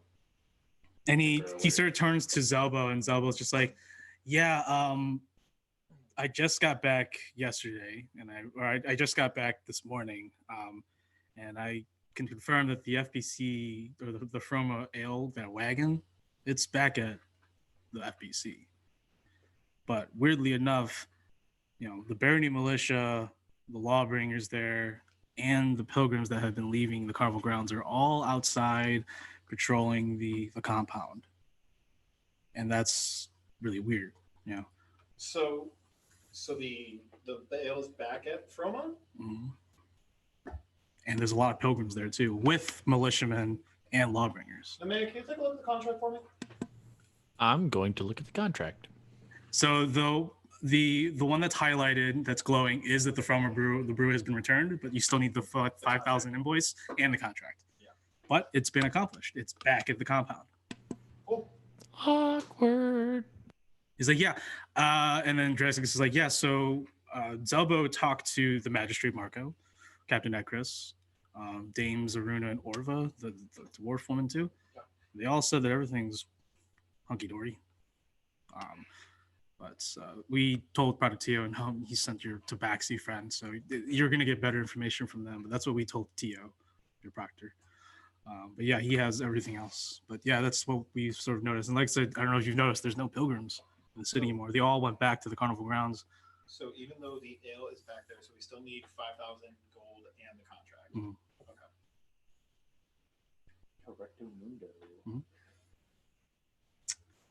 Anyways, Nemea, Hallion sort of like, so, what's the job?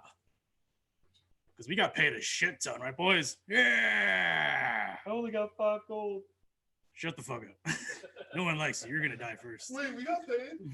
Wait, Wait, you we guys got get paid? Hey guys, it's Gerald. Nice to meet you all. No, I'm just kidding.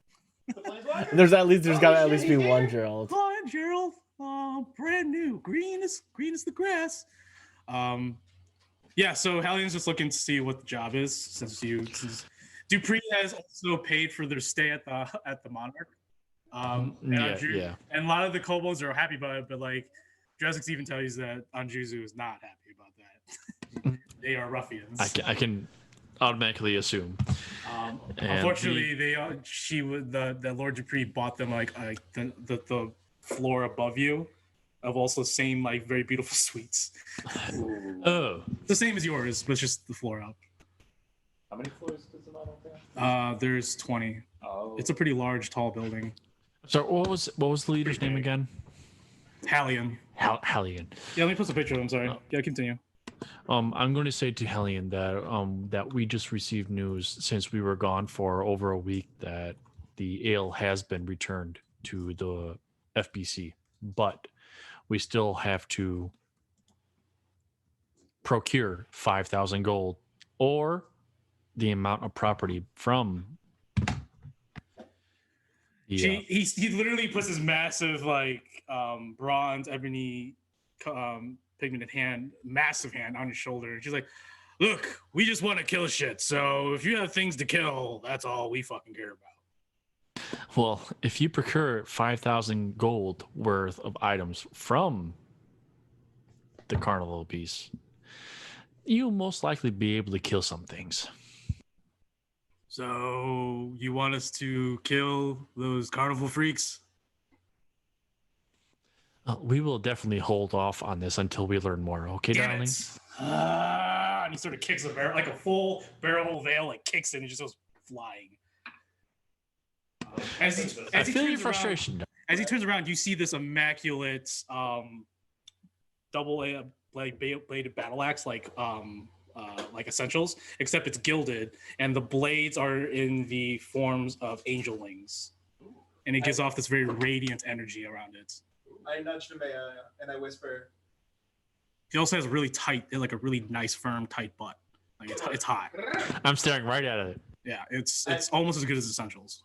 I am nudge staring right Nemea at it. and I nudge Nemea and just go, I think I know who's gonna get the eye for us. I'm just gonna do this and just okay. Well, powder my cheeks real quick and be like, okay. I could probably take on a giant. Right? Some would say giant. Yeah. I point to her. What do you guys want to do? I was going to go after You're that gonna meeting. go- Yeah, I was going to go to the three-legged man. Okay. Praditio is not. I'll say that Praditio won't come back until like 7 o'clock with Hanja. Jazzix tells you they went out, but Jazzix is like they're out. They're scouting the carnival grounds right now. Keep an eye on it. I'll let the people here know that I spoke with Vincenza and that she said that she debriefed with Tio and she seemed stressed as all hell. What do you want to do? Because the man's gonna head over to the Third Arm Tavern. So we'll go ahead and take care of all these things that you guys want to do, and then we'll have a meeting with Tio. Where could I get a greatsword for Maxine, if anywhere here? Like a magical one? Pound World would be your best choice, or if you really want to look hard at the cargo market, you can try. I'll try over at the cargo market, and then if I don't look out there, then I'll just have it on. Okay. Roll a percentile for me. We'll start with the cargo market real quick.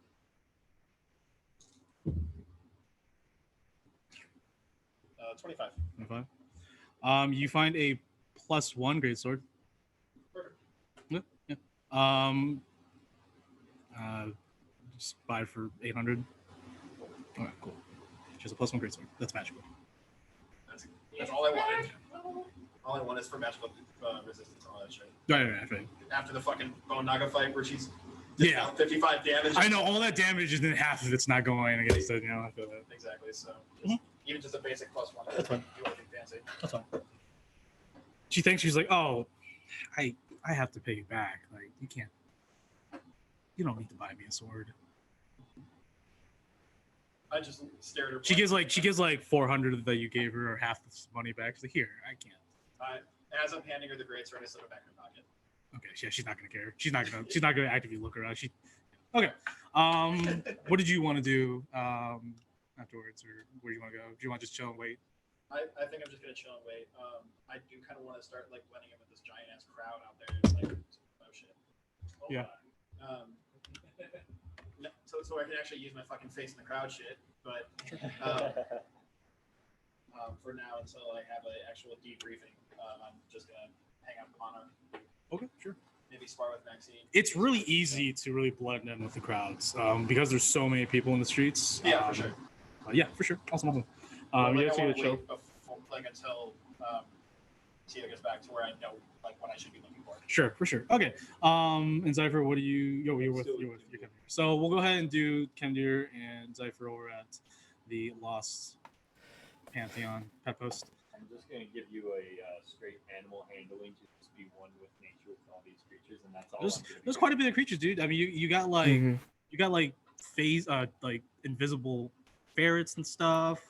Like just a bunch of familiars. I'm gonna let Kemdir do what his thing. I'm just gonna be with animals. Awesome. All right, so since it's Zypher's your first time heading to the Lost Pantheon pet post, it's a beautiful like little ranch home in the middle of the city, and there's like a wide grassy open area, and you can see just a bunch of different creatures, from fairy dragons to badgers, dire badgers. There are giant spiders in like little like web cages around. You see a little like younger half elven girl with like a red pole, and she's sort of like corralling all of them. And you see this very very beautiful, stoic, but also like heavily scarred wood elf woman with a longbow on her back, and her name's Luya. You introduce yourself. She's like, "Oh, come here, Luya, you, my friend.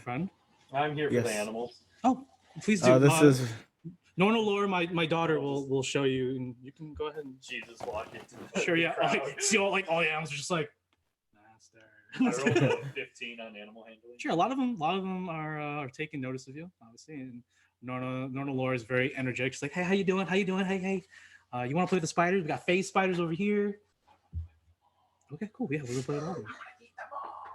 Yeah, Flesh is just buffet. What is this? A golden corral? Yes, it is. yeah. With a fondue fountain over there. You can put your chicken nuggets in there. Dude, chicken nuggets dipped in fondue cheese. Yeah, sounds great. Yeah, that actually really does. Oh, perfect. Ooh, extra thick. Anyways, Lee's just like, you come to see Freya, come do? Yes, but also I wanted to thank you. For what? For showing me kindness when you did not know me. And it is appreciated. And I'm gonna pull out the broom of serving, and I'm going to hand it to her.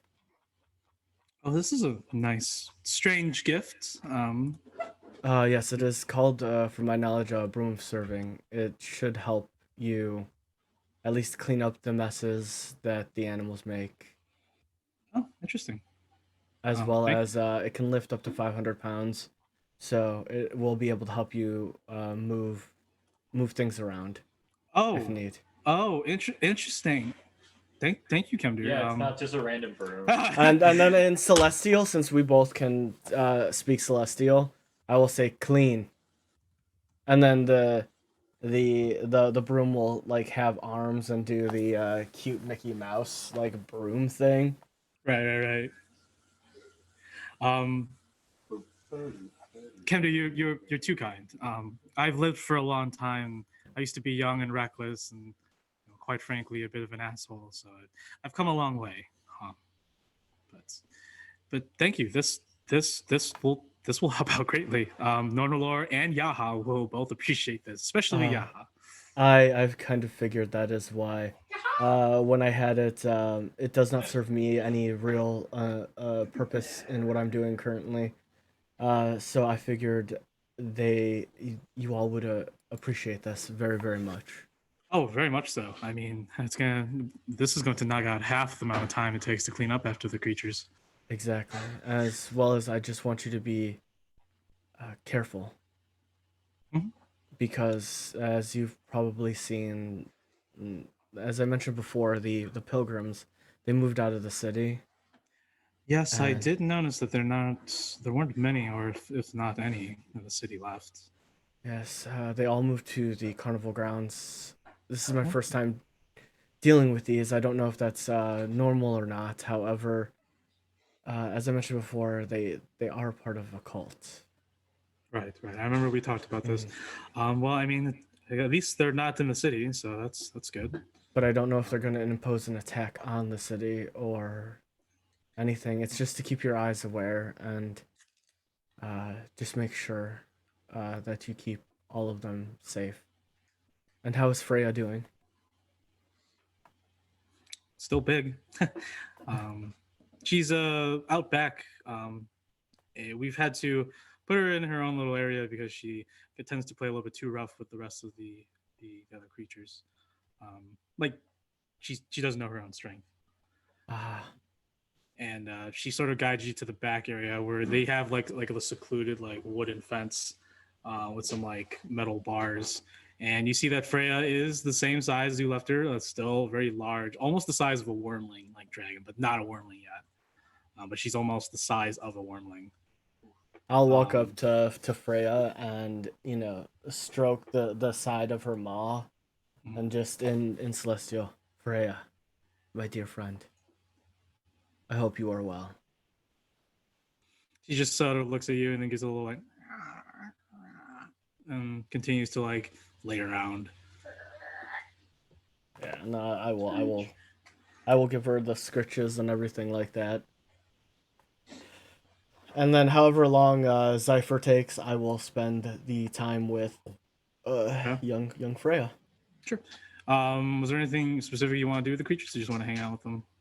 Do any of them show a keen interest in me at all? Yeah, a couple do actually. Also, how big are dire badgers? They're about the size of a human. The dire. And what kind of badgers are they though? They're are really they the England badgers or American badgers? they're honey badgers. Oh. They're one of the most ferocious types. Yeah. No, I know. I personally like the aesthetic. Like Thrash is just like that one right there, and this massive like honey badger's like. I personally love the England badgers, the aesthetic of the all black with the two white. Oh yeah, the classic. Yeah. Of course. Those Also, are Mike, just out of Europe. curiosity, is the breastplate I bought just a common or is it a wondrous item? Oh, it is a rare item. Sorry. Oh, it's rare. Okay, I didn't see it on there. Awesome, thank you. It's 2 o'clock. I know. We're gonna go because we started late, so we'll go for another. We'll finish this up and then we'll go on break. There is a little pixie that you at first think is a woman because of the long grassy hair, but it's actually a dude.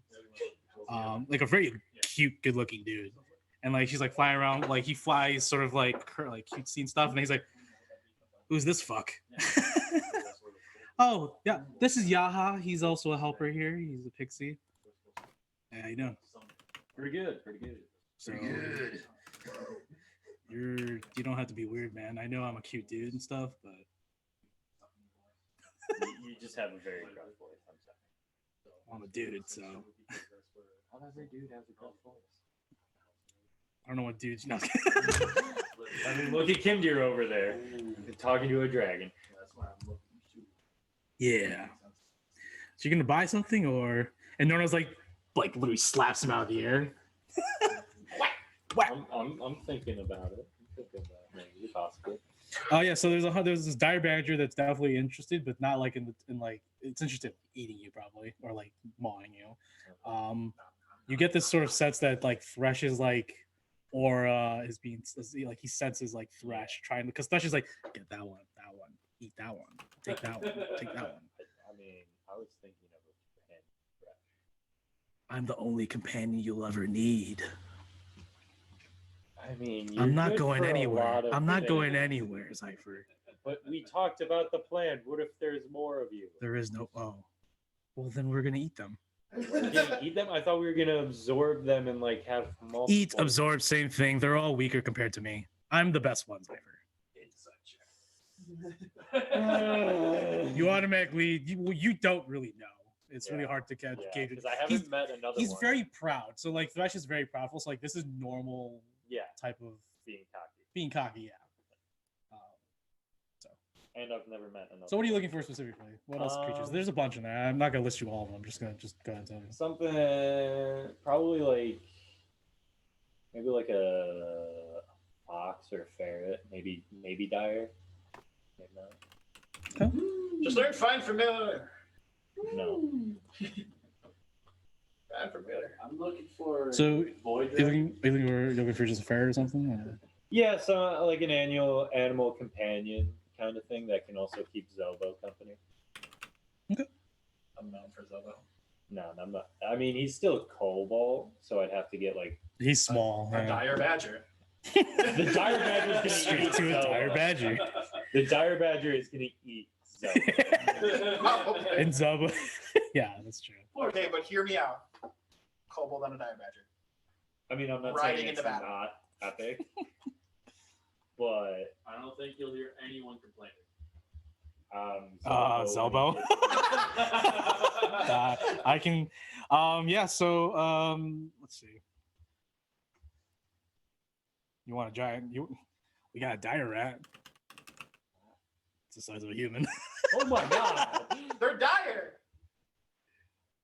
Are you looking for giant or dire? Or are you looking for just a normal critter? Let's go with normal. Okay, Normal for like sure. a fox or For sure. a ferret. There is I a have a poodle. badger. There is a black bear. There's a couple bats. There's a bloodhawk. They got some boars. They have some cats, some crabs. Okay, no, let's go with this bloodhawk. A bloodhawk. Yeah. Perfect scout. Just Yeah, exactly. Borderlands. Yeah. So a bloodhawk. I mean, it's this beautiful crimson feathered. So it's a warhawk from Avatar. No. It's not hawk. It's a normal hawk like size. Just has this crimson feathers, and its beak is. It's a more finite. The beak. The beak is also. It can also be a piercing. It can also like grip and pierce things. It's really cool. Yeah, take its name from crimson feather. It has an aggressive nature, and it fiercely attacks almost any animal, stabbing it with its dagger-like beak. Well, that sounds right up my alley. I'm gonna approach this bloodhawk. The bloodhawk is like looks at you and then looks away. stabs him in the face. Literally turns around. I'm going. Oh, you don't want that bird, man. Why not? That bird is gonna kill you in your sleep. You know what a bloodhawk is, right? Not too much. They literally eat and kill. The only reason why it's not killing or anything is because we feed it. So, and it's already killed a couple, but it's understood the laws of our lands. So,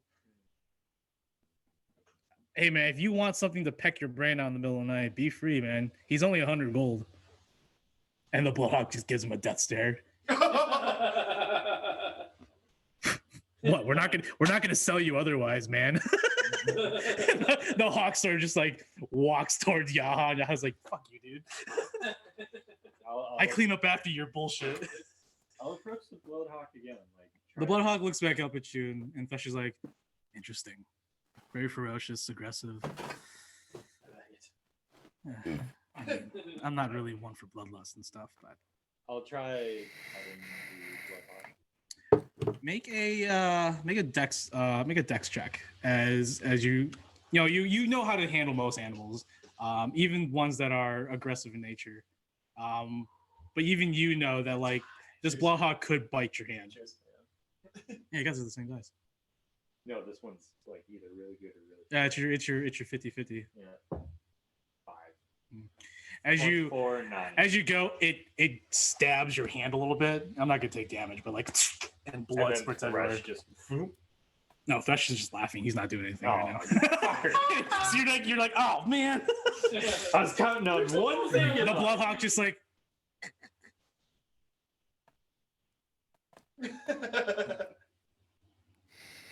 Stares at you, blood dripping from its beak. As it licks the blood.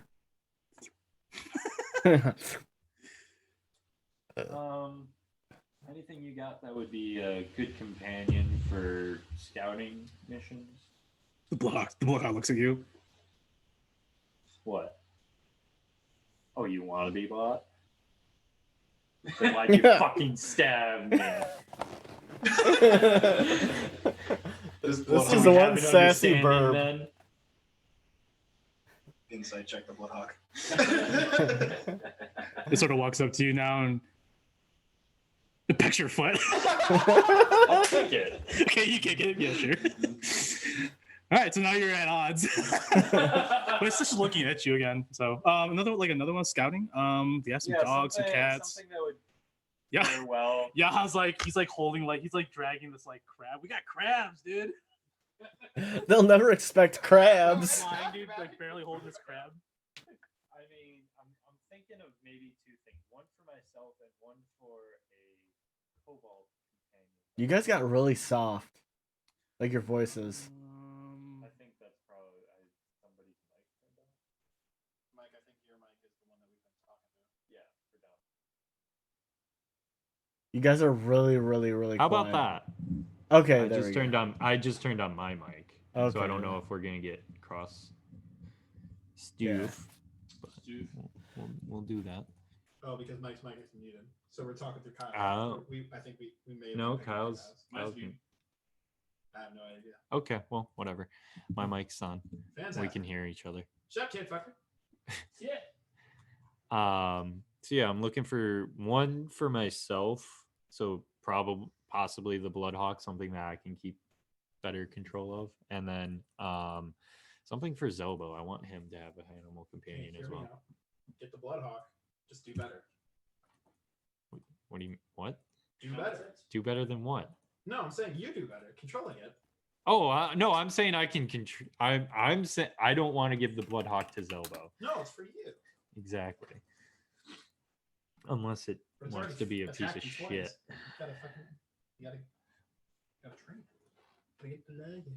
So what do you want? A fox. Yeah, I'll Want a go fox? for a fox. A fox for Zobo. There are about 5 different foxes on the property.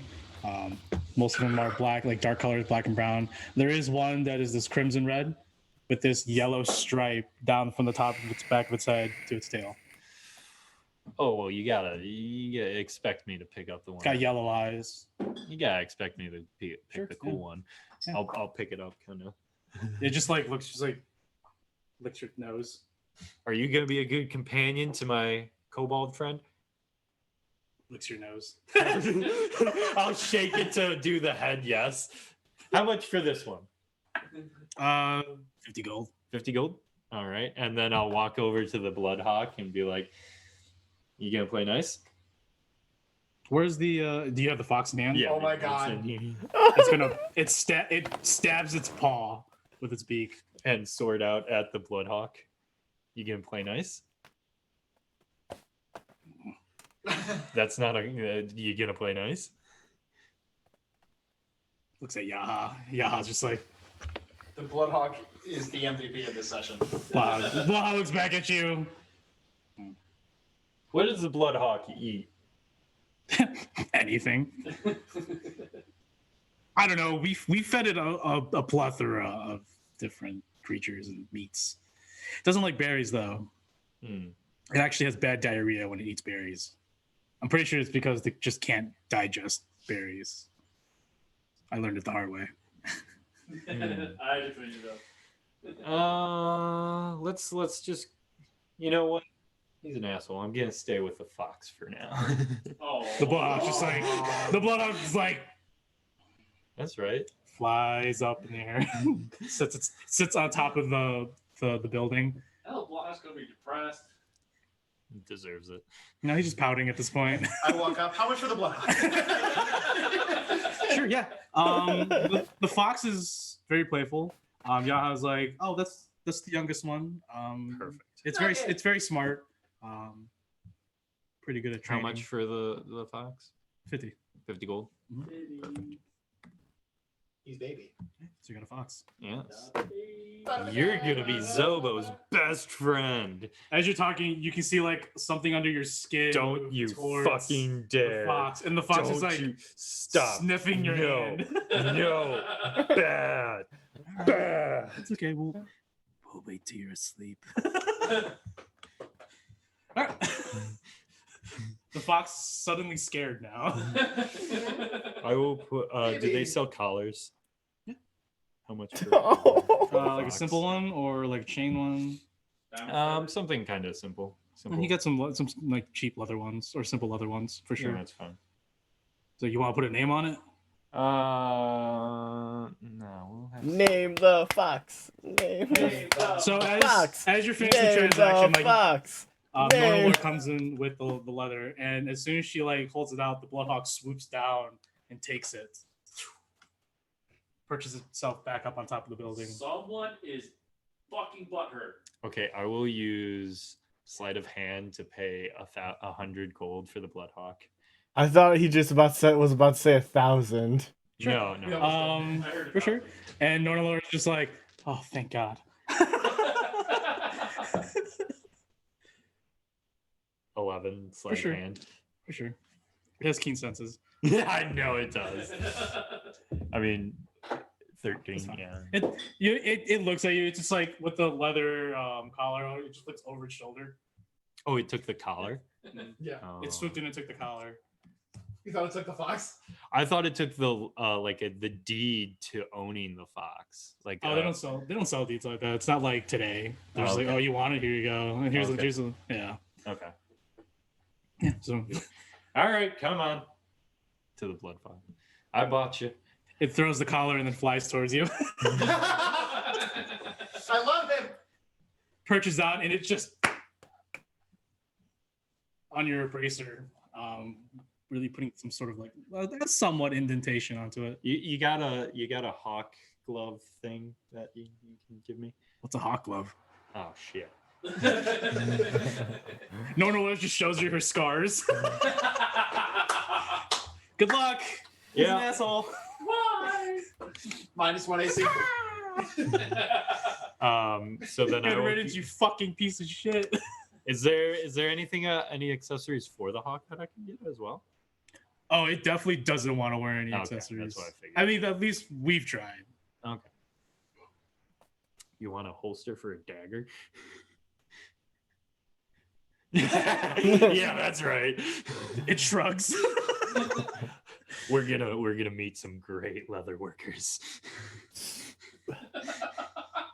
Would I see this? Yeah, you see that, because you guys are leaving at this point. You see that Cypher has a fox in one arm and a bloodhawk on the left or on the other arm. Can I'll I sit go there? pick Can up the collar and a leash for the fox. The fox is just like, You're gonna walk it like a dog? Well, for Zobo, just in case. Sure. Just in case. I'm not putting it. I'm just putting the no, you're collar fine, you're on. fine, you're fine. Oh yeah, can for I, sure. can I sit there and How just much like for those? give the bloodhawk like Couple silvers. scritches? Okay, I'll give like. Who? Can I the bloodhawk? Can I give it scritches? Can I like make it make it animal dex. head? Don't Make a do dex. that, my hawk. Okay, so yeah, if you pull it back, seeing Kemdir point, then yeah, he's not gonna attack. Yeah. I'm gonna pull. No. I want to. No. No. Why? No. Why? My I wanted to pet Also, him. he's a bit temperamental and like probably is gonna try and peck out somebody's eyes on our team. But he captured. Let's hope it's not Portia. He has some of my emotional heart. You want to attack our team? No. So as this conversation continues, the hawk leaves and starts flying above you. That's fine. I figured as much.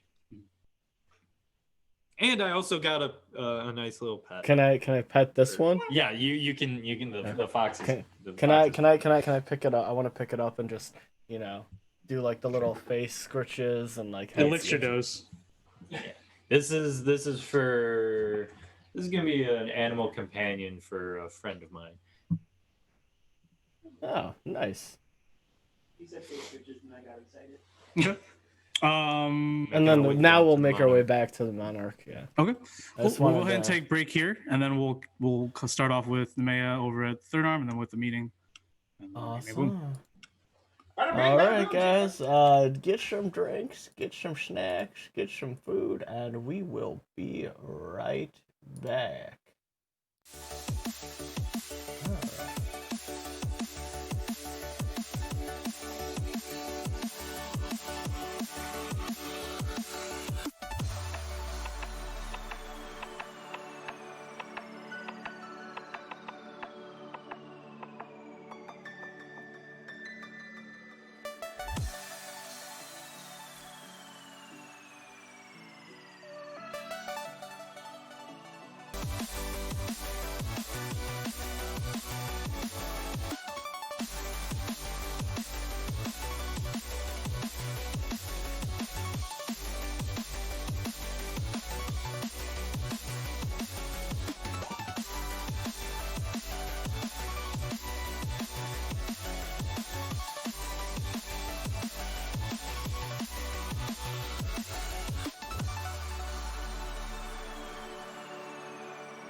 Hey, what is up, guys? It is Joe Dirt. We have a wonderful opportunity here that we are sponsored by Raise Energy. If you click the link in the panel below that says Raise Energy, it's our affiliate link. Use the code Joe Dirt for 15% off. This is a cool opportunity for us because it will help us get kickback as well as get you a great product. My favorite is obviously Baja Lime. It is amazing. They do have several other flavors here as well, but I would recommend if you're looking for a canned energy drink to get the variety pack 1 or 2 to give yourself a little bit of a different take. Also, these are sold at any GNC or vitamin shop across the US, so bearing that in mind as well. So that way, if you want to go down to your local GNC or vitamin shop or possible gas station, but it's better to go to a GNC. You guys can pick it up and try one for yourself. So they do offer the different cases here for different flavors, as well as they do offer a popcorn as well. So they offer a snack, and they also have different flavors as well. Peanut butter cup is great if you're looking for a healthy alternative snack, and if you enjoy popcorn. Also, they do have pre-workout, as well as they do have the different weight loss, muscle builders as well as health and wellness. I do like their hypersleep. It is good for the for those of you like me that have a hard time sleeping. I do favor their sour gummy flavor. It is nice, as well as it just helps you get that clean sleep, as well as it does not affect you as much when you wake up. It helps you go into sleep as well as come out as well. It is awesome. They do have a lot of apparel as well, which is great. I mean, everybody knows that we love apparel here. It is awesome. As you can see, I've got this great quality shirt. Love it. But yeah, guys, that's about it. Like I said, if you want to pick up some of the Raise Energy, click the link below. Use code JoeDirt, 15% off. And guys, again, this opportunity was made possible by you and by your support. Thank you guys so much. We'll see you in a few.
We're hero approved. Look at this guy over here. This is Grouch Couch, where the players are guaranteed to be more intoxicated than their characters. Ha! And they're gonna make you laugh your ass off. And that guy over there, dragons in the dining room. They actually stream from their dining room, and I don't know how they put the fucking dragons in there, but it's pretty sweet. They all jammed in there. It's great. The guy down there, Joe Dirt. Yeah, got to jump in the hole. Got to jump in that hole. Good homebrew stuff. Yeah, good times. This little lady down here, wholesome heart. That's what she. A little bit of chaos. Yeah, a little bit of chaos. And me, you gotta catch me on Saturdays. Agent Spooky's Pocket Mojo. Hit the road. And we are hero approved. Don't laugh. You're making me laugh.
Hey, what's up, guys? It's Joe Dirt. So I'd like to thank you guys all first off for the massive amount of support that we've received over the past few months. We've been growing, and I've been wanting to say thank you, to take a step back and let you guys know that what you guys do is appreciated. Thank you for the bits, thank you for the subs, and most of all, thank you for your time. We don't get a chance to say it enough, but thank you. Thank you so much. Everyone that's in chat, everyone that just comes by to say hi, even the lurkers out there, I know you guys are out there. Thank you. Thank you so much. We hope to continue to grow, to continue to move forward, and we continue to be able to bring you guys content and just our personalities and just overall everything that we have to offer you. Thank you all, and guys, see ya very soon.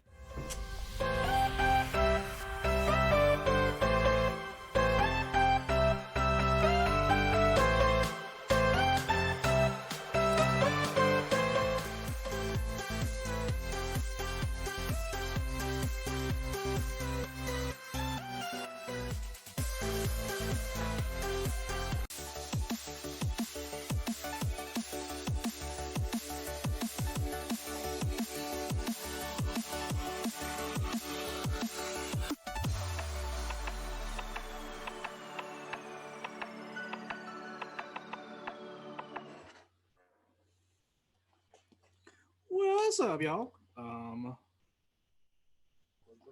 Sorry. Welcome back. Hope you guys all got refreshed. Doing a little intermission.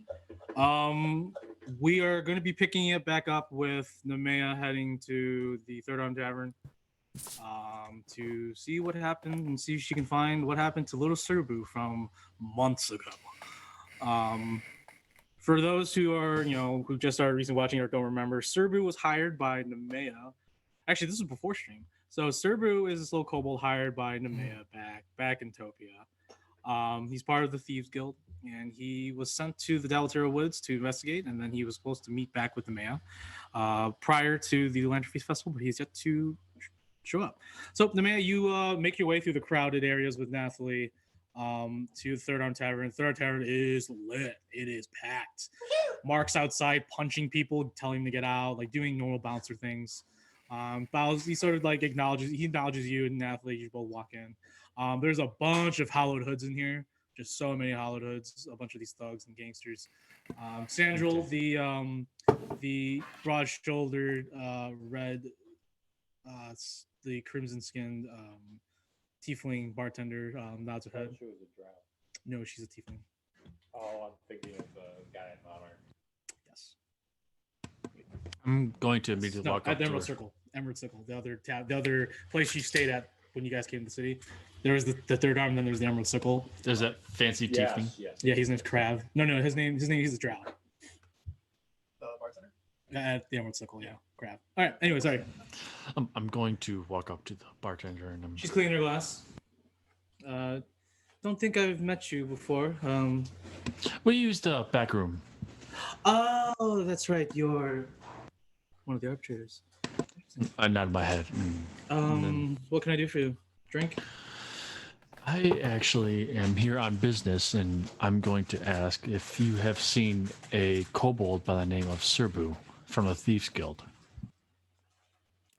Oh, I remember you said that you came by previously. Now I remember you did come by before, saying that keep an eye out for Serbu. Yeah, I know who Serbu is.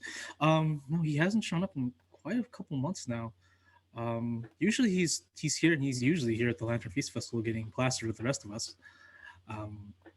Strange. Did you hired him, correct? That is correct. Yes. Interesting. Yeah, I haven't seen him, and if I did, I would have sent word to you at the Monarch.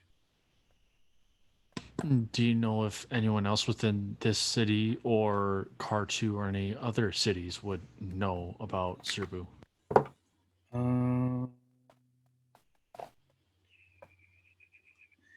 Honestly, you're gonna probably, since he's from Topia, your best bet's to go back to Topia and speak to Master Orsa, the known master thief who runs the branch over there. Figure out where Subaru went. I'm sorry, I just haven't seen Subaru. It is strange that he's not here. He usually is. I tap my finger on the bar in irritation as I look around and just collect myself. And then I reach into my pocket and I grab out 10 gold and I hand it to her and say, thank you for the info. Bowser head says, thank you. Is there anything else I can do for you, my lady? No, that is all. Thank you very much.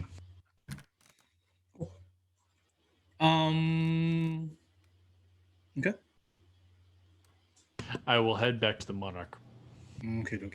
So, tell you, did you do anything or no? Do you want to do anything before the Monarch? Or are you just waiting around now?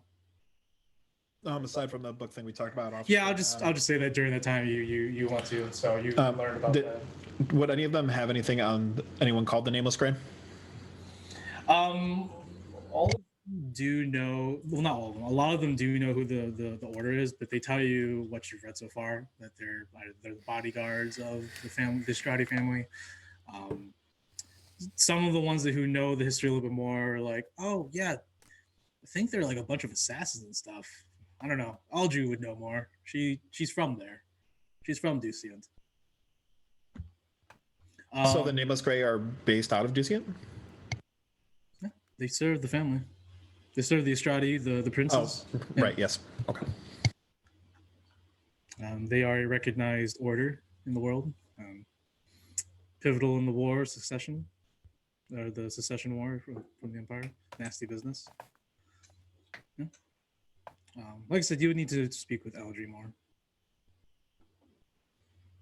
Other than that, everyone's coming back to the Monarch, talk to Priarch Patatio. As the day becomes night, outside the ruckus. Day and night. Dun, dun, dun, dun, dun, dun, dun. God damn. Wait, which one? I was thinking Kid Cudi. I know, but he has two. Well, you're talking about a remix. Yes. You're talking about the Crooks and whatever remix. No. That's what you're talking about. I'm talking about the original. The original is way better. Oh no, I like both because the remix came out and it was like very dubstep trap heavy. Yeah. Or very trap heavy. Speaking of the remix, no. Have you ever thought? Okay. I did at one time in my life. I did. But no. So the day becomes night. Outside, you can hear the incarnates are just going buck wild outside. Zobo, you meet Zobo, and Zobo's like, friends, pets. Ooh, do I get the Bloodhawk? No. I'm sorry, Zobo. The Bloodhawk would. The Bloodhawk's just like looking at Zobo. He's like, oh, that thing wants to kill me. Yeah. This one's for you. Licks his nose. So, Zobo, I was thinking of talking to. Puts his flask in the mouth. That's not a good idea. That's very not a good idea. You're the alcoholic, not the fox, remember? What? I was thinking of talking to Andruzu and seeing if you would want to change professions, I guess, instead of working at the Monarch. I mean, can I still drink? Oh, of course. Oh, no. I wasn't. Yeah. All right. I'm down. Wonderful. Cool. Yeah, I'll just tell Drezik too. No, Drezik's my superior. Oh, okay. Yeah, so I'll tell Drezik too. Okay. Yeah, I'm sure you wouldn't mind. Yeah. There's too many of us anyways. Yeah. It's like 500 of us. Yes, here. there's way too many of us. There's some information. This is pretty much slavery. Even after everything in the sewers, there's still like 500. Yeah. Shit. So many of us. Juzu has a lot of eyes They and ears. fuck like rabbits. Yes. Yeah. You can definitely talk to Juzu tomorrow or something like that. Perfect. I just wanted to make sure you were okay with it. Yeah, well, that's cool. He's totally getting this fox truck though. He's just pounding alcohol into this fox. Does he know which of the kobolds were the ones that stayed in the bathhouse? He's like, what do you mean? Was that you? It was me and like 5 others. Hey, don't hit my cobalt. Oh.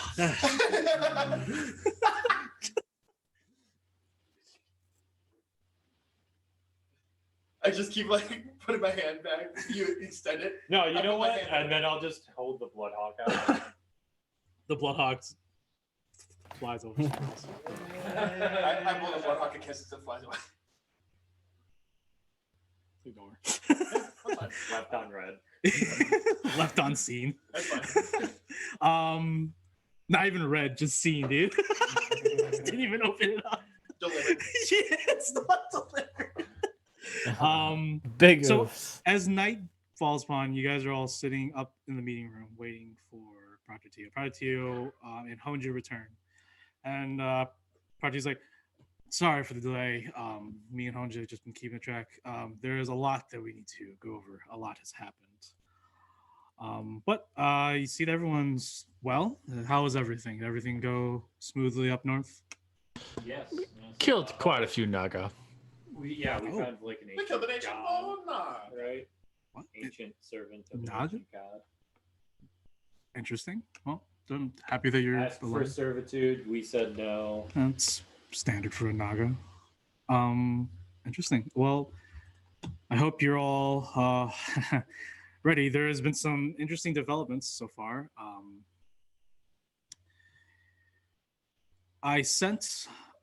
So I'll go ahead and start with Zelbo and what Drezix already saw, and then Portia's just like, oh, they already told us. And he's like, oh, well, Honja, would you like to? Yeah, so I went over to Khartoum.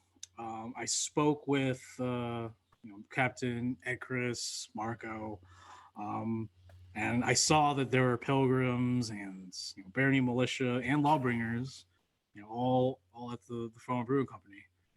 And I asked them what's going on, and all of them gave me the exact same answer: everything's fine.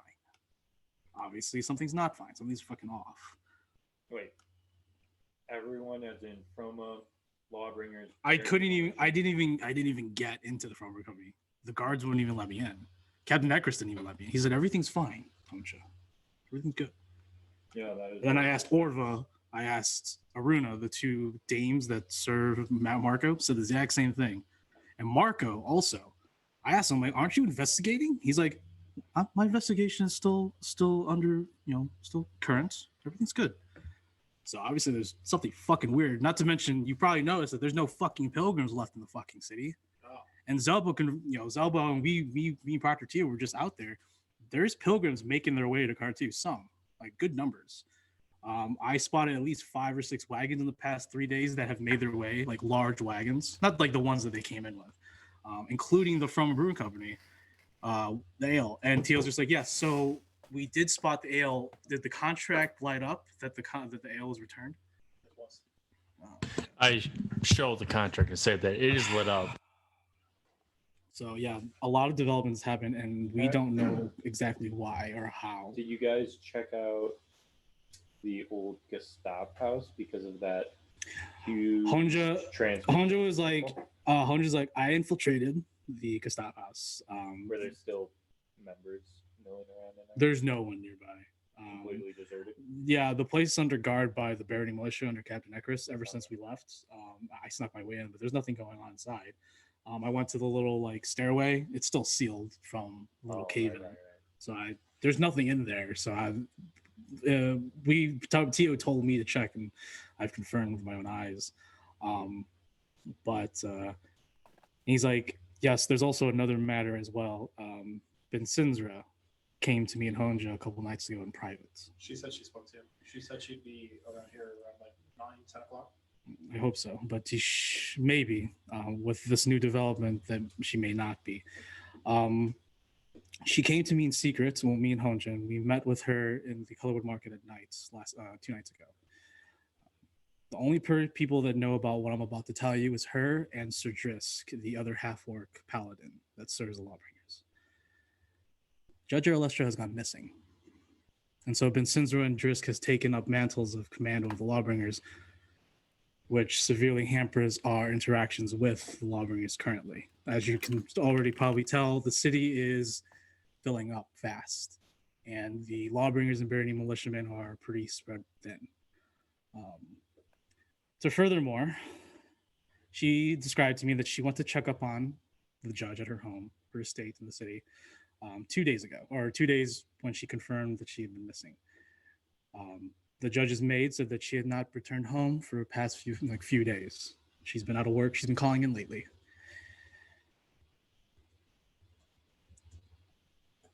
And at that point, we discussed some possibilities, and Bensinzra confessed some interesting information that I wish she had confessed to us sooner. Apparently, Judge Aralestra and this Merc fellow God damn it. used to be lovers a long time ago. They were both deputies back in Kartu, and Merc was supposed to be the mayor, take over his father, and was going to leave the Lawbringers, and he was going to ask to marry her. But Sinstra says that Aralestra has not had a rough, or has not had an easy life, and she's had problems with drugs. And he looks at Honja, and Honja's like, so I've been sneaking out at night, buying drugs, as per usual. And I go to this place, the Red Line House off of the Tiber River up to the docks. And I buy from this woman, this one person. And I saw this beautiful, smoking hot half elf babe with glasses, and I didn't know until now that was the judge. And she was like, it gets worse. So I'm sure we all remember still Merrill Drummond, Lord Drummond. Honja, would you like to tell who this woman is?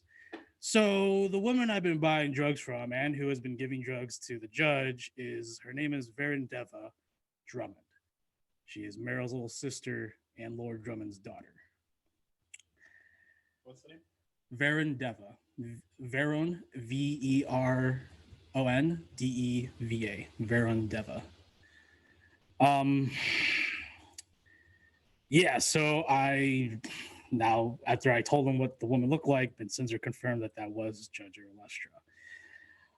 So Judge Aralestra is... No, Judge Aralestra has been buying drugs from this Verendeva. Okay, thank you. Bensinzer confessed to us that she had, been suspecting of the sorts, but with the whole now relations with Merc, she was on a good path until you all, or us, brought up that Merc had returned. Fuck.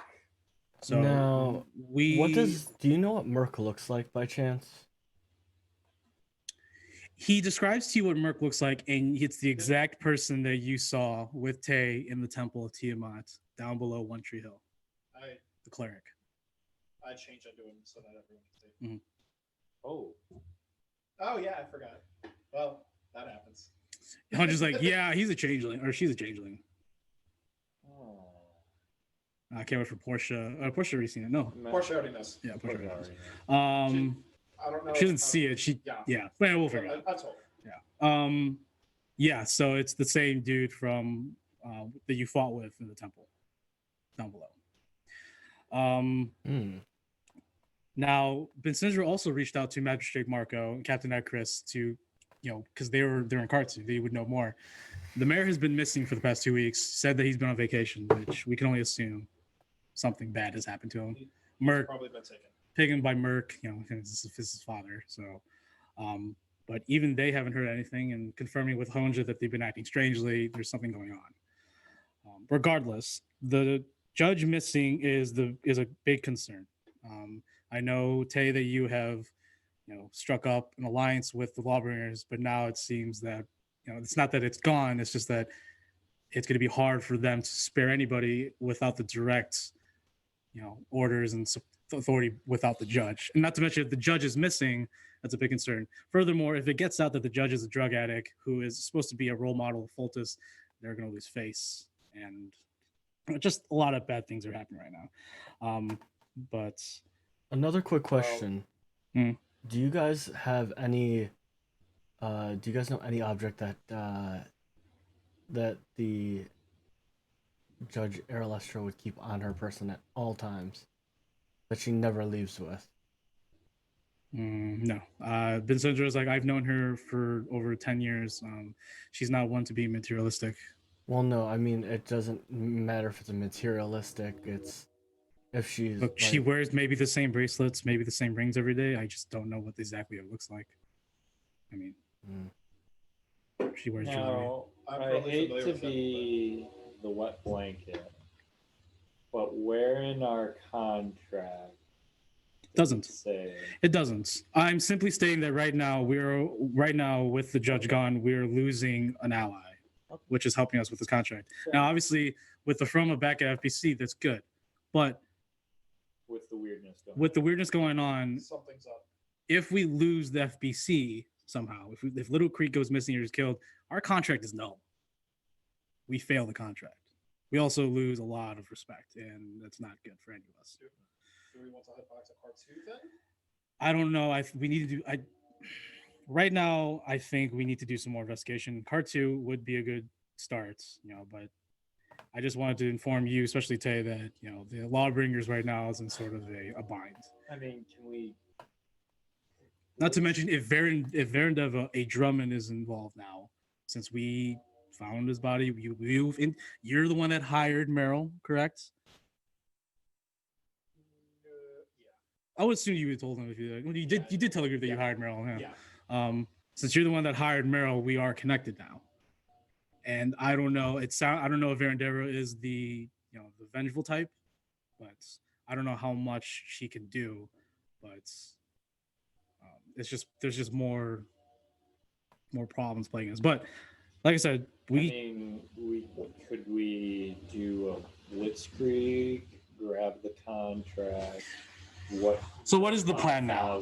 So aside from Cartoon and FPC, you bring up a good point. The plan now that since we only have 5,000 gold of the invoice that needs to be left to be paid for, along with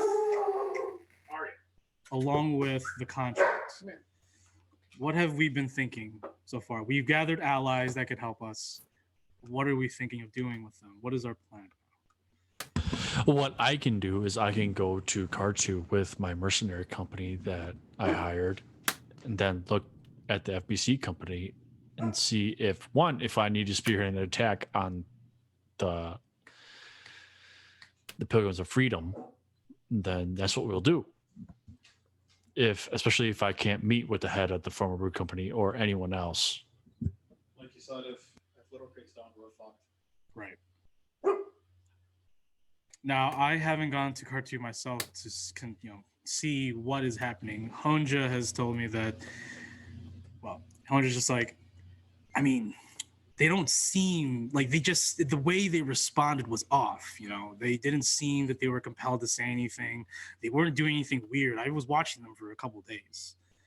They're doing their normal things, except now they're hanging out with pilgrims. That's the weird thing. Did you see them eat any food from the pilgrims? You know how it made you sick? I see. I mean, there's pilgrims in Cartu, so they're at the Brass Pie Tavern. They're eating together. I didn't see anything out of the ordinary in terms of them eating together. I didn't spy on everybody. I can only spy on so many people. But I will say that they smell a little bit off. Like their scent's different somewhat. The thing is, my nose is pretty good, but also the drugs also probably hindered a lot of that as well. But I mean, I can tell who someone is by their scent pretty well, and their scent's a little bit off. I don't know what the scent is. It's just not all of it is them. I mean, I can smell through their BO. I can smell through their perfume. Yeah, whatever. But I don't know. That's just my sense. I'm just saying we could have a homunculus issue going on again. Theo's just like a homunculus issue. What do you mean? If they're with the pies. Except it's not pies this time. It could be something else because guaranteed one person, has the ability. Guaranteed they have a swath of people. You bring up a good point, but both Dame Aruna and Dave Orva are dedicated and full-fledged paladins. They would be more resistant if it was from what your findings, from what our findings come there is fiendish elements within the essences, and I would assume greatly that these paladins would be far more resistant to them. But if the paladins are acting strangely as well, I sort of have to disagree and say that maybe it's not fiendish in nature. Maybe it's something else.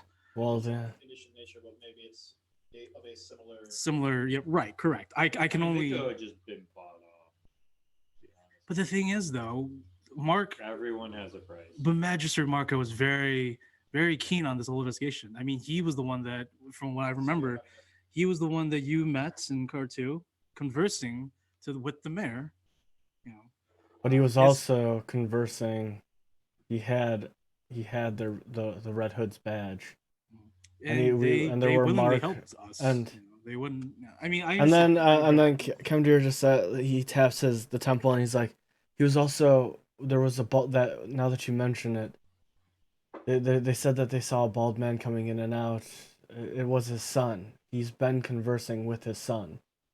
Right, and he has been missing now, and we know that this Merc fellow is part of the cult. He's a cleric of them, and he uses blood magic as well, which is a knock at the door comes, and Zelbo sort of opens the door. It's another kobold. Really good, not gonna change back into type. Okay, another kobold, and he sort of whispers to Zelbo.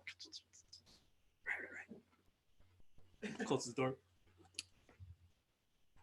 Goes back out. What'd you say again? Closes the door. So one of the kobolds has spotted a interesting group that you, Tio, told us to keep an eye out. And Tio's like, yes, there's a blue dragonborn that we've heard so much about that I wanted to keep an eye on. Was there any movements from the camp? And the kobold's like, they just left about an hour ago. A blue dragonborn, a bald man in red armor, and a woman with in a red dress. Just made their way out of the camp, the carnival grounds, towards Car2, like the main road. We're shifting focus. I mean, and he's like, well, what's the camp look like? Well, the camp's still filled with them. You know, there's no one else. You know, there's still a lot of people at the carnival, but the main leaders, they're rotating to Car 2. Did you confirm a white dragonborn or a tiefling, like Trefinor and Otadar?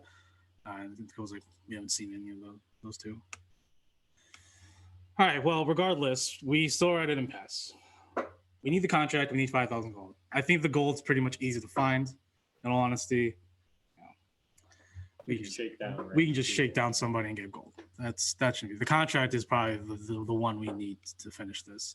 Because that's going to be on somebody's high-ranking person, right? As soon as we get the contract, we shake down the money and we're fucking out of here. We're done. Yeah, correct. As much as I hate to say it, but like I said before, the allies we meet, the contacts we make, you know, we as arbitrators, we tend to burn them because of our jobs, because it's our contract, because of the way we do things. It's unfortunate. I know that some of you made, I don't know if you have any conscience right now on the allies that you made and you leaving behind after we secure this contract, but I did state that, you know, these things gotta happen. But it's up to you.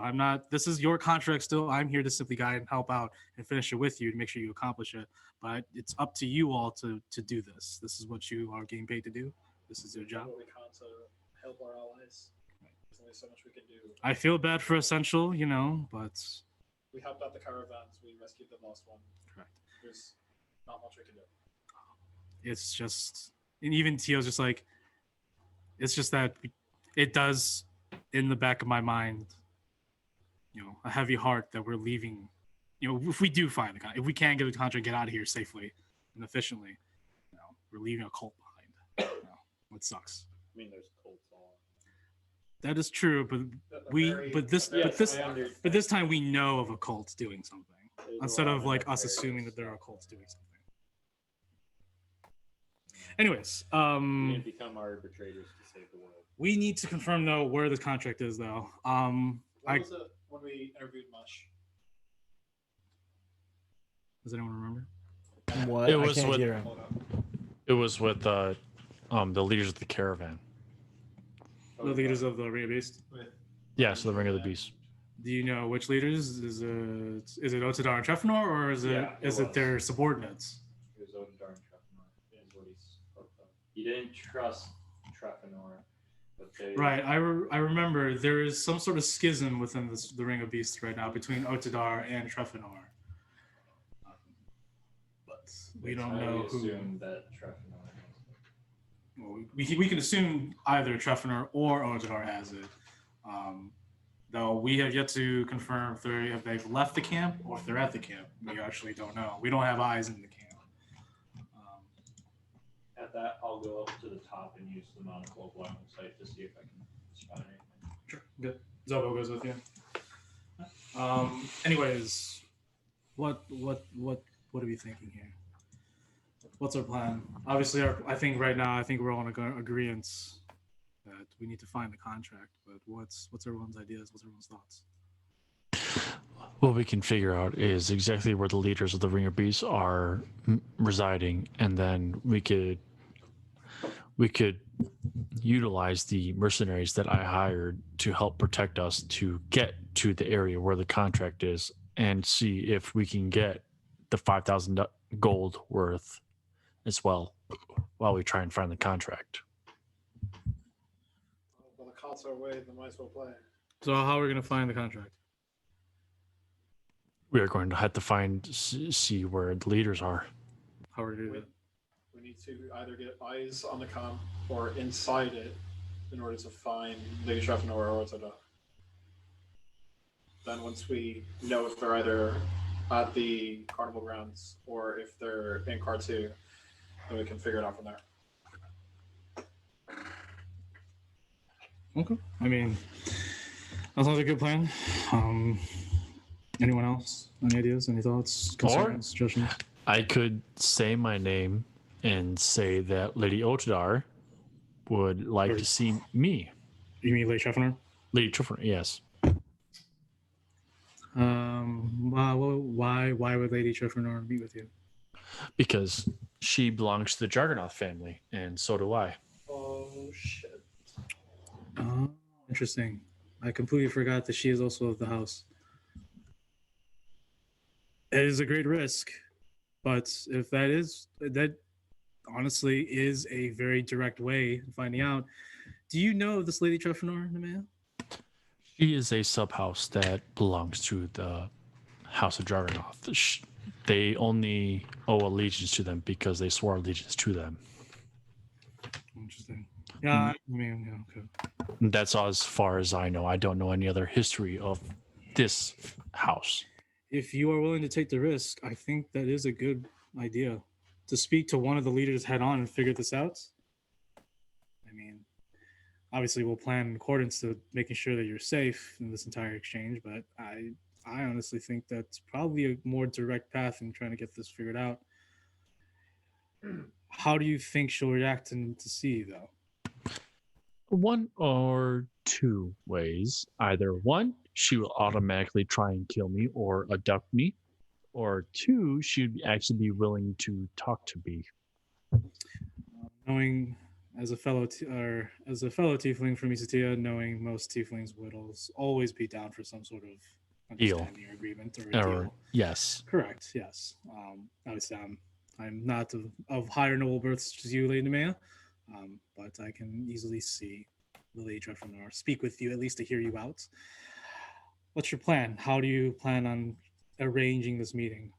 I could always send a letter. I could always send one of the kobolds as a liaison and set up a meeting place. It could be many ways. I could also be a runner if need be. I could also be a runner if need be. It's also a great risk. We have to take risks now due to the fact of how many unknowns we are dealing with when we've if been we go away with for a that route, week. what's your plan to get in there? Have this guy's hand off the note and say this needs to be handed to Lady Trefanor and absolutely fucking dip.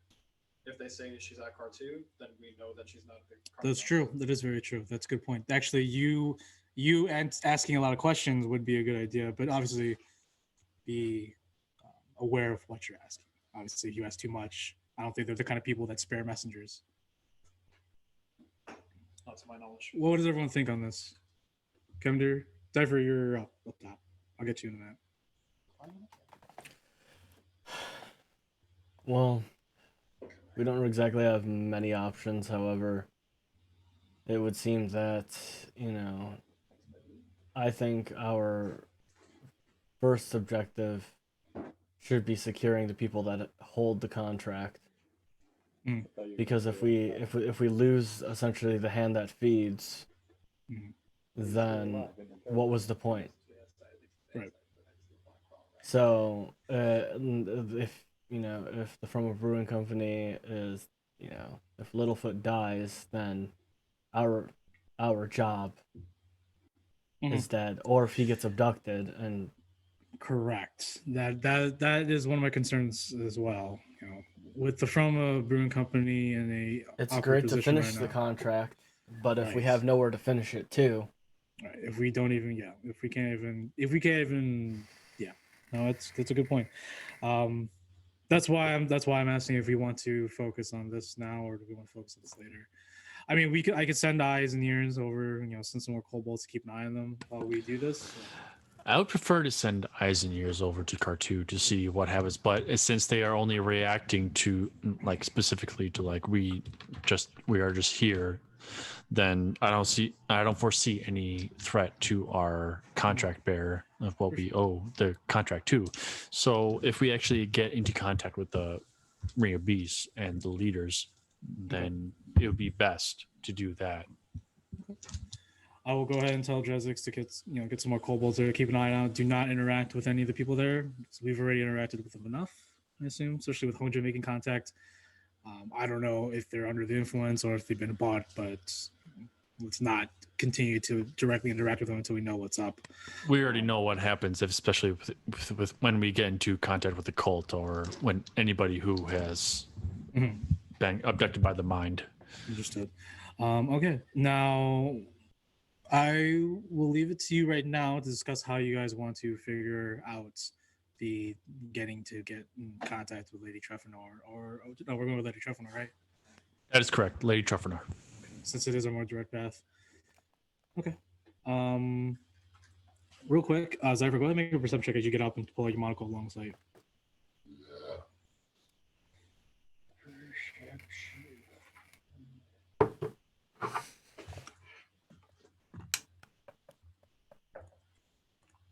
That is a good old 14. 14. Okay. As you focus in on the camp, there's a lot of people setting up actual vendor stalls now. They're setting up tables for people to eat at the carnival. They're setting up little rides and stuff. They're preparing now to get ready for the Lantern Feast Festival. You see an assortment of pilgrims that go into changing rooms. And they come out dressed up as jesters and clowns and stuff, practicing and stuff like that for the eventuality of the carnival that starts. But as you peer around, what are you specifically looking for? I'm looking for the trio that was described. Okay. As you look around, you do not see the trio that was described. Seems like Sure. You do see in the far distance a couple wagons that are similar to the one in the carnival, but they're ways off. They're probably already 45 minutes ahead of you if you were to catch up, whatever, making their way to part 2. So it must have been that's the kind of what the kobold spotted. But as you look right back to the camp to see stuff like that, you notice that from the big tent that you were in last time with all the monsters, you see that a bunch of something floating, but that they're covered on this these fabrics. They look like little floating balls with the fabrics on it, and you can tell that those are the little eldritch flame skulls maneuvering around the carnival grounds. But there is one particular, as you're focusing around, there is a little there's sentry towers right along the way, and you spot one, and there's someone looking in your direction. I will show you who's looking at your direction. Does he look like he's looking at me? I'll just go do it in a minute. Give me a second. So as you going down the line, looking at the sentry tower, you see normal pilgrims keeping watch. You see one individual that sticks out completely to you. He's not dressed in anything familiar with the pilgrims. It's actually, as he turns around, it's the same person that you saw before walk in with all the monsters. That that ashen skin humanoid with long white hair, white fur coat with the sashes of being a vassal born from the north. And he has these yellow, bright cat-like eyes, and they're staring. It literally looks like he's staring right at you, and he just gives you this big smile. And as he raises his hand transforms into this massive owlbear white claw and it waves back at you. And this is what he looks like. As he smiles, his arm changes back into his normal human hand. Wave right back. Sure. And he slowly backs away to the shadows, and he makes his way down the sentry tower. Walks all the way to the monster camp, the monster tent. That's the sound he makes. Vroom vroom. Zephyr go brr. Back to everyone downstairs. Do you want to come back, or you stay up there? I'll stay up there for a moment. Go ahead and make a perception check for me. Everyone else. So, go ahead and discuss how you guys want to deal with, how you guys want to figure this out. Go. 8. Send you a message. So what's the plan?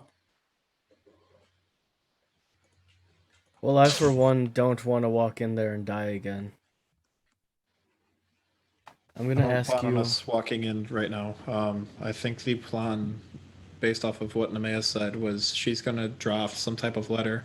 I could be the runner and at least deliver the letter. And if Lady Trefanor is there, then we know she's at the carnival grounds. But if she is not there, then we know we're gonna have to head back to Car 2.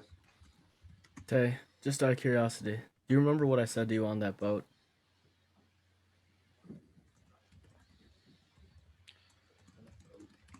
Tay does. I do not. I am not gonna help you. In this case. And what's the point? Because I want him to remember. It's character building, though. Okay, well, he doesn't remember, unfortunately. So Tay has a lot better memory than I do. Okay, fine. This is gonna go nowhere. That's what I'm It's saying. I get what you're trying to what do, I said. and, you know, I said it was about being trust and no bullshit. Okay. What you did hurt me far more than what she did. The fact that you were there and you lied to me. When did In I order lie for to us, by not telling me anything. You said that there was trust, that you could tell me anything. You the didn't fact that ask, you Kendir. the fact that you backed away, your neutrality shows me how evil you are. RGTO stands up and says, Kevin dear, I don't think personal issues right now is... It's not personal because I do It not want to sounds die. personal, Kevin dear. We are discussing the contract, and you're bringing up something that's not related to the contract. It is because I do not want to walk in there and die. And if I cannot trust the team that I am supposed to be going into God knows what with, I'm not going to get a third chance to come back alive. Is there an issue with the squad right now that I might not aware of? Is there trust issues? We are I in the have middle no of a trust contract, issues. and suddenly, and this is the first that I'm hearing, everybody, that there is now mistrust. There is lack of support. What is going on? Are we not professionals here? Are we not on a contract? I've supported the group the entire way. It doesn't seem like that anymore. And this is quite concerning now that we are at the precipice of finishing the contract with a lot of things coming into place. And Kemder is bringing up issues now that you have no trust with each other. That doesn't sound good at all. And as your proctor, I am quite concerned. Because those two are holding secrets from the rest of us. What secrets? She's absorbing souls. She had a ritual in the bottom of the temple while we were up north that I watched.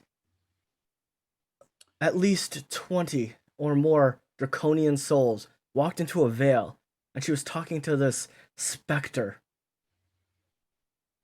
And who was sitting there watching? Tay. Like a bystander. Always the bystander.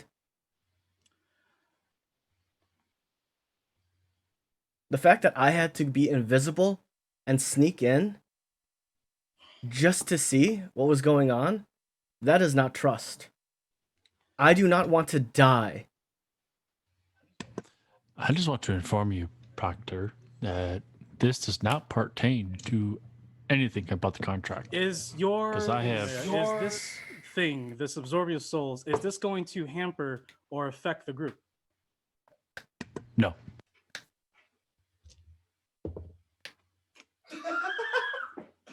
So that one. Are you sure? Positive. Kemdir, Mm. I know very little of your past. I've only heard from what Arbiter Thindi and the recruiter told me above you. There are people in the guild who do far worse things than absorbing souls, Kemdir. And this We is are what I all want to get across Arbites. is, and this is what I want to get across is, Our goal as Arbites, our job is to finish contracts. We do not care about your past. We do not care about your personal lives. The contract comes above all. And if you cannot work together, then there's going to be some changes. Or you can leave the guild. and here's the If thing this is, is this beginning to sound like a petty squabble, and I'm not down for this. I am not here to listen as you fight amongst yourselves over what? Personal, whatever Nemea is doing.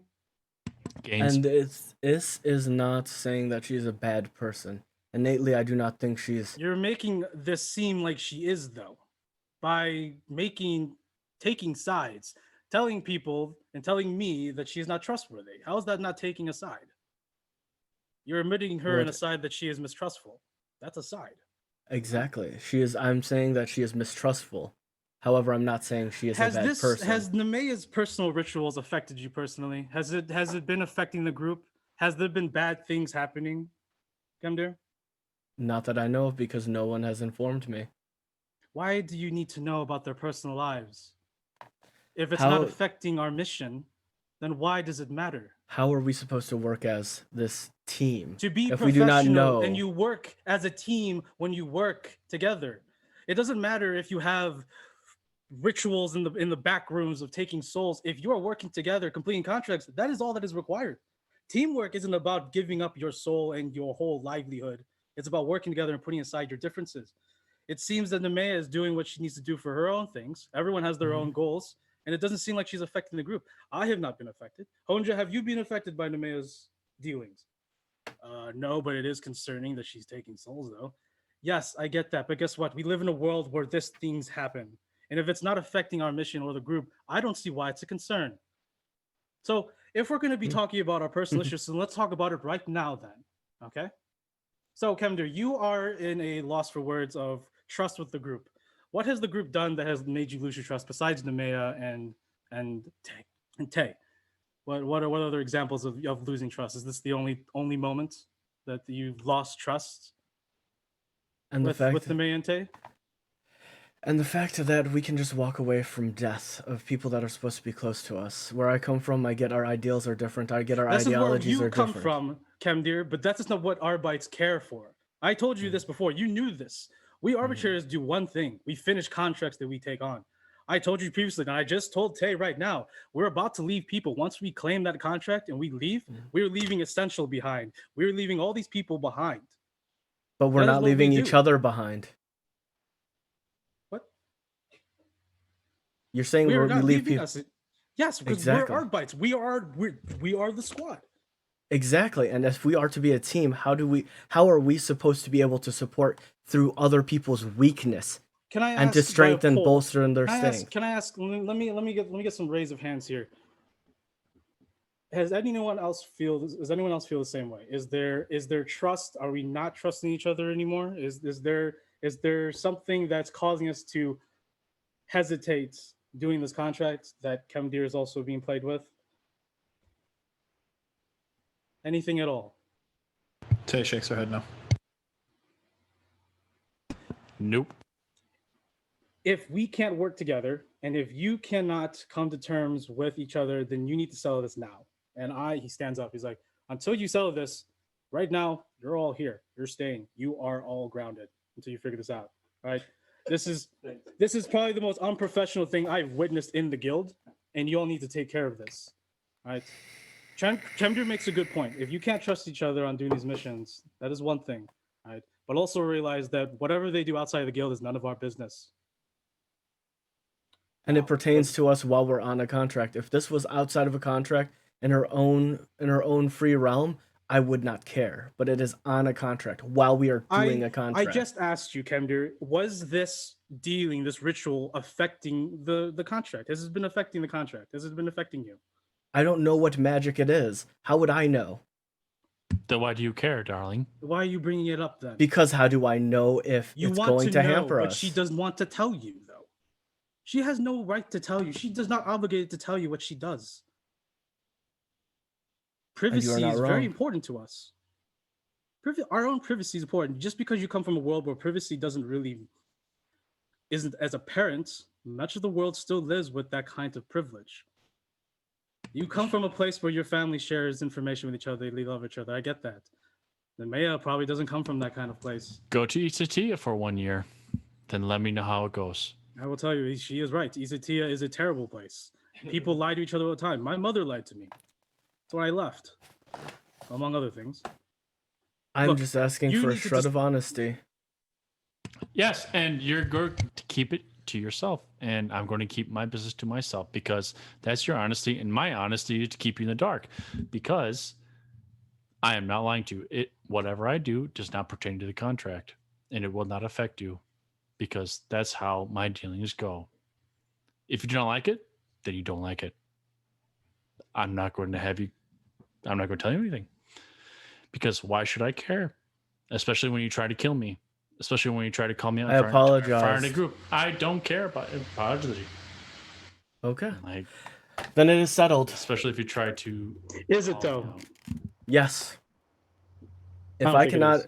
if I cannot be trusted, if I cannot be here, and he sets his badge on the table. Kemdir, why are you leaving?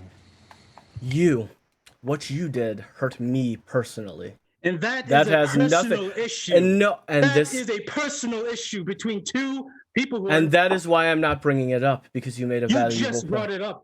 You are whatever relationship you have with Tay, you are bringing it up right now, and that is very unprofessional. Am I not reading the situation right now? Am I not reading the situation right now? That this sounds like a personal matter. This has nothing to do with the guild. This has nothing to do with the contract. This sounds personal. Does this sound like a personal? Can I get some answers, please? Does it sound like No, a you personal will not issue? get any answers because nobody wants to give answers. Kemdir, have you asked about the situation? I just did. I want to know All right, why Nemea, here we there go. was there Nemea, secrets. Why are you doing these rituals? Now that we are all here, as your proctor, I am asking you, and you have every right to deny me, but I will implore you once we get back to Torcon of why you're doing these rituals then. Because it seems that these rituals are greatly affecting the group. Apparently. So what are you because doing? Apparently, these rituals for? Seabuild has asked for souls, so Seabuild?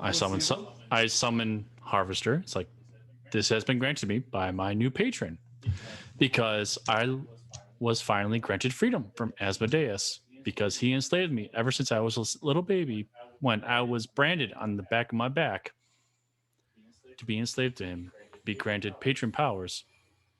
And now I have Seabuild. So if you do not like that, and now you know my very personal secrets, I'm glad you're happy now. And as I was trying to say is, I don't think you're a bad person. I want this to be I'm not made going to very... respond to you anymore.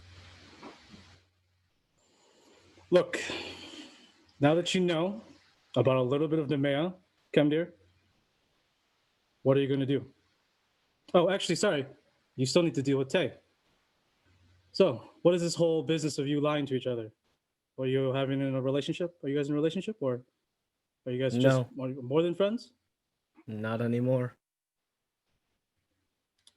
Not unless she can fix the rights that she... I agree. The things that we have between us are personal. What we're talking about right now is personal now. You just said that you no longer And- are affiliated with each other in that kind of relationship. I want you to know, Tay, when I died, I came back with a guilt. Because when I died, the first person I thought of was the promise I made to you. The promise I would stand by your side. That I would keep your secret and our trust. You broke that. How did I break our trust? That's what I want to know. This situation, by withholding things from me. You've never asked. I would have no problem telling you what is going on. And if you shooing me confront away about it. when we were in, and shooing me away while we were in the cavern. Just And we could have turn talked about it after. No, because when we got back to talk about it, you backed off and threw your hands in the air, and you're just like, I don't want to be a part of this conversation. Which brings us to this point, is why your neutrality is worse than her withholding information. The fact that you take an innocent I bystander. chuckle at that and just like, okay, secrets are apparently nothing now. So, Kemdir, what is your secret then? I think it should be fair that if Nemea has shared her secrets and revealed to her, what is your secret? I am we currently might looking. as well just share our secrets, huh? I am currently looking for the Dominion rubrics. And then he pulls the sword out and from his chest, just the hilt, drops it on the table. This is a weapon of supremacy. I'm looking for them. I've been given information on where to hopefully find them. At least some of them. I've been granted a vision. I don't know what it means.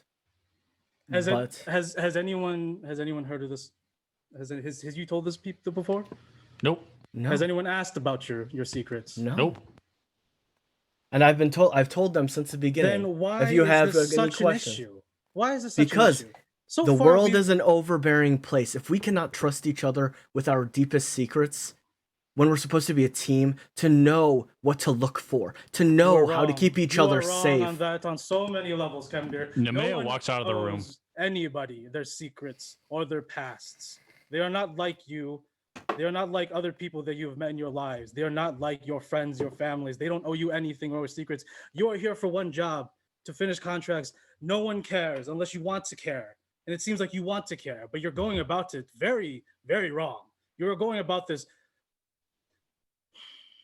Nemea walks out of the room until things settle down. This is obviously a personal issue. No matter what you say, Kemdir, this is a personal issue that you must deal with. And you must deal with the rest of you. All of you have to deal with this here and now, or it will not continue forward.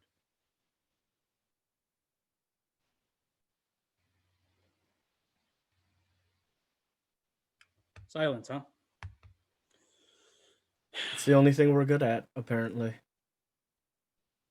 Let me ask you something, Kemdir. How much have you told the people about your past and your missions? How much have you told the rest of the group that we should be talking and working together? We should be working and telling each other the truth. We should. How can someone tell me instances where Kemdir has walked to you and aided you, supported you, told you his secret shares, and confided with him? Can someone tell me stuff like that? Can we do it vice versa, Kemdir? How many times has people come to you for aid? Huh? The only person is you have only been Arbites for a couple months. Relationships are still growing. I get the whole lying between each other, but that's between you and Tay from what it sounds like. And that shouldn't be affecting your job, Kemdir. This little thing of promises with Tay is personal. You may consider it not to be personal, but it sounds personal to me. And that's not something that should be ever brought up during contracts or should be affecting us on our contract. Because if it does, it needs to be squashed so we can finish the contract. All right. You seeking out information from what Nemea is doing. She's doing souls. Yes, that sounds fucking terrible. All right. That sounds absolutely terrible. It's something that I definitely don't condone, but I can't do anything. I can't just say, hey, one of my arbitrators is killing people for fun, but we got the contract done. And unfortunately, that's how it normally is at the guild. I can't tell Nemea to leave unless she wants to, and I can't punish her for things that she's doing on her own accord and of her own power, of her own will.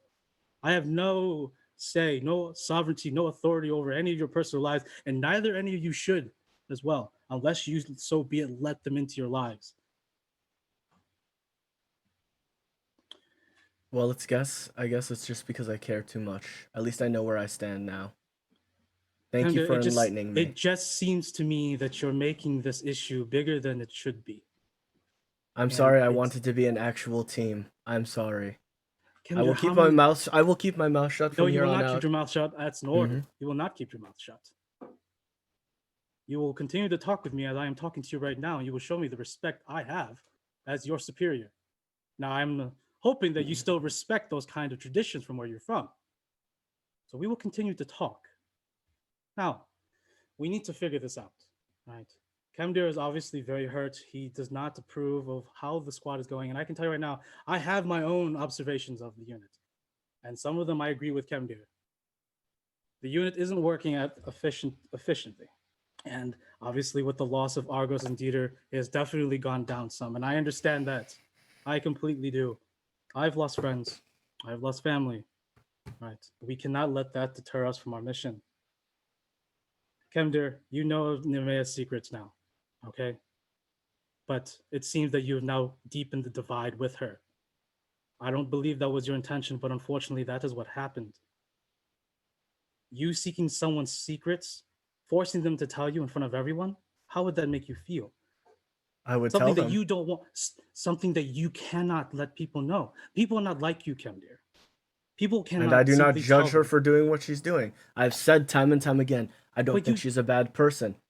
But you're bringing up that her deed and stuff is been a secret to you. If it's the way you're saying it is that her keeping secrets away is affecting the group, right? It is that affecting not- our cohesion. It's affecting your cohesion, it seems like. And it's something that you and Nemea need to settle. And at this point, she's not going to talk to me ever again. So she will. so there She are will there are eventually. there are two options here. There are no Either two options. I will leave There are because apparently I'm the only one that shares this commonality, shares this want to be more than just arbiters, wants to be a team, wants to function well together, to help each other in any situation. Apparently, the Kemdir, people around me do not want that. Can I ask you a question? From where you're from where you're home, do you demand friendship from where you come from? Do you I know that you're all very familiar with each other, but do you demand friendship? Do you demand relationships from where you're from? Because that's what it sounds like right now, that you're demanding that we get to know each other right here, right now, which is a thing. But you can't expect everyone to give themselves completely to you all the time, all at once. They are not like you, Kemdir. You need to understand that. Nemea comes from as a tiefling as well, and knowing a little bit about her past, and she looks around, see if Nemea's here. I know a little bit of Yargonoths, and I know what they've done. It's bad business. And Nemea has been on the run for a long time, from what I've heard. And if she would have told me, I would gladly Why have did rendered she my need sword. to tell you? Why did she need to tell you? How are we That supposed was- to know how who was- we're supposed to protect? And from But they what? were not affecting the contract, is what I'm trying to say, Kemdir. She was not endangering the contract at all. She did not endanger the group at all. Were there assassins attacking you because of her past? We Because of what wouldn't she know. does? But it hasn't happened yet. You're It's bringing up better to something be that- prepared than underprepared. Oh, Kemdir, I believe that you just merely mistrust Nemea for some No. reason. What does everyone else think? Tay? Cypher? Honja? I'll walk down then. Huh? Oh, yeah, I was saying you're probably back down What's there. your quest? I had a. send Oh, you what a is your question about? over. Sorry. If when they went into the tent, if anything like Hundreds. magical. No, but you can hear in the faint distance screaming. Okay, cool. Thanks. Yeah. Terror. Honja, what is your Oh, so you've concern been on still this? scouting this entire time, so you never saw me change. Honestly, No, I did. honestly, Did you come down and go back up? I care less. I don't really care for the group, Tio. I really don't care about most of you, but So I that doesn't mean I'm not willing to work with you, right? Obviously, since we're here and we're not leaving, Tio, when I died in Dillichan, I know I died. You told me. Everyone told me. I know you noticed that I've been acting strange. I see this blood hazy face, humanistic, maybe a little bit of some sort of monster. I dream of it every day. It compels me to murder and kill. And with my own past, with my own hardships, I give in. Though I've been trying to keep it to not affect the group. I kill people on the side, Tio. I murder people. I'm sorry, but I am compelled to do it by whatever has taken hold of me. I didn't want anyone to deal with this because it's my problem. And if it will, and I know maybe down the road it could affect the group, but it hasn't affected it yet. That's why I didn't want to bring it up. So if we're gonna tell secrets, that is my secret. There is something that is controlling me, my blood, my rage, my fury, and it's taking and exploiting my past. So quick question. But I don't care what all of you do, and honestly, you're like the only people I've really been talking to and engaging with since I've come to this continent. And you know, like I said, I don't like you as much, but I am being familiar with all, and that's a start. Quick question for you, Andrew. So you remember when those cultists captured you and they siphoned a lot of blood off you? Oh, did they? Yeah, well, Like, probably, yeah, sure. I don't know. I was passed out, probably. Oh, okay. When you were in the beefed up form and they Yes. bloodletted you. That's when I lose myself, right? Mm-hmm. Yeah. And then we got you out. Is that a concern that they have your blood? I don't know what they want with my blood. I mean, Okay. I don't know. I don't. That's I mean, fair. I just wanted to know. It could be, in all honesty, because like they're freaking cultists, so like they probably have something nefarious in mind, but like I don't know. Okay, I just wanted to know if you knew anything personally, since this is your blood, you know. Right. I don't know. Look. Okay. Oh, by the way, a lot of activity in the carnival grounds. Tio's just like, we'll get to that in a minute, Oh, Cypher. okay. We need to figure this out. And 100 turns to you. Well, he turns to both you and Portia. He's like, look, I don't know who you guys are. I didn't know Argos and Dieter well, but I really liked Argos, though. You know, he was a punching bag, a big punching bag. And yeah, his death still affects me. You know, there's a little bit of me when I do murder. Trust me, Tio, I know you're going to talk to me after this about this. And Tio's just like, yeah, what the fuck? And he's just like, look, when I murder people, I take some of my anger out on them because I really think me and Argos could have been cool friends. You know, and Dieter was just cool. I just didn't get to know him very well. Tay, peak. Yeah, I don't at care. this point, I change into changeling farm. I don't care what you are. I frankly don't give a shit. I've met a lot of shapeshifters back in Briseis and in Diaz. You seem like a decent person. You know, you're very pragmatic like me. Well, I'm not that pragmatic, but you seem way more pragmatic, which is it's a decent trait. But I don't know. I would like to get to know you because I do want this to succeed. I mean, I joined the guild because, you know, like many of us, we probably want money too, but I need that money for something. I have family. Well, I have what's left of my family, you know, at Solus. We have a guild. We're a bunch of kids in an assassin guild. You believe that? But I don't want them to die though. I don't want them to die just like my family did. So. And these are things that we can protect. On a personal level, with everything that happened, I plan on asking him what happened. Like I'm just pointing this out. Like we're talking all about secrets, and you're literally like, I made my change of farm. Yeah, I get that. Yeah. But you're just saying like, oh, I'll talk to him about this. Like we're airing. Oh, no, you're fine. I know. This is the way he was. Yeah, no, it's fine. No, look, if it's gonna get, I'm fine with talking about it. It sucks because it's sort of what drives me to do what I want and why I'm here. My family was killed. My entire clan. You know, you're from Briseis, right? Yeah, that's some intense shit right there. 800 people, family members, gone, killed by hooded figures. What nomadic tribe were you a part of? Underneath his fur, there's a tattoo. He tries to push as much fur away as he can, and you recognize it as the Blood Sand tribe. The Blood Sands are one of the oldest clans to roam Briseis. Yeah. They are they have deep connections with the Adandrashi, the Desert Elves. And you heard about the massacre. Everyone in Briseis heard about the massacre because a lot of them were friends with the Federation and the Tian Dynasty. It was a big deal back then. I knew your clan had have run-ins with them every once in a while. They're gone. They're that's a gone. big hit. It's just me and my best friend, and I don't want anything to happen to him, and that's why I'm here. I'm making money to protect him, to keep him safe. I'm looking for those people that killed my family. Yes, I'm looking for blood, and I'm fine with that. And I'm not going to ask you for help unless I really need to, because I don't know you very well yet. And it gives me I have no say in asking you for that kind of stuff. So, I could, but in all honesty, this means something more to me, and I care a little for money when it comes to it. But continue on, Peak.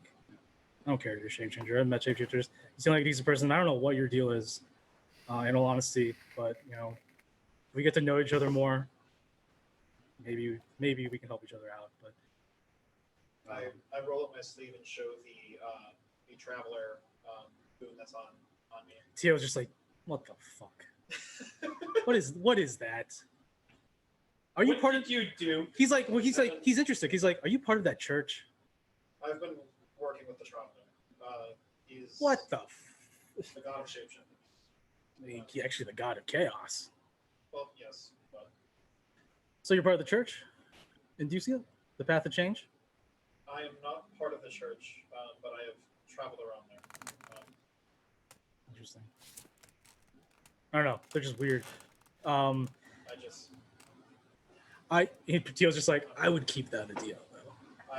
Well, obviously we're fucking. Well, I mean, like, don't talk all the time. Like, Tio's just like, the traveler, it's known, but he's not well known. And a lot of them is related to the Black gatherings. It's sketchy. And, sorry, yeah, Hunter continues.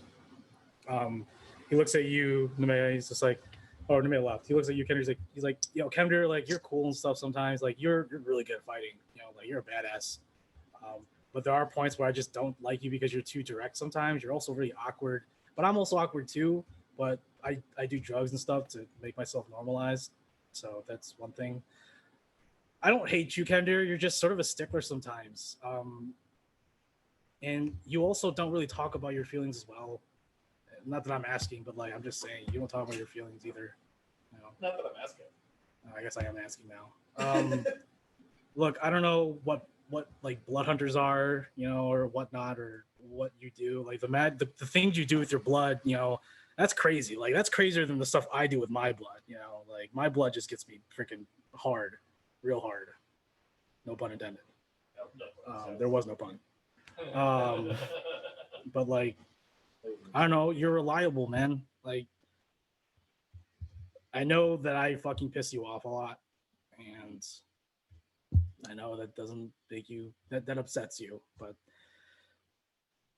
I'm a young kid. I don't know how to interact with all you people. I'm gonna put my hand on his shoulder and just say, know that you may piss us off, and we all may piss each other off, but that's part of family. You don't think I get along with all my family and back home? Yes.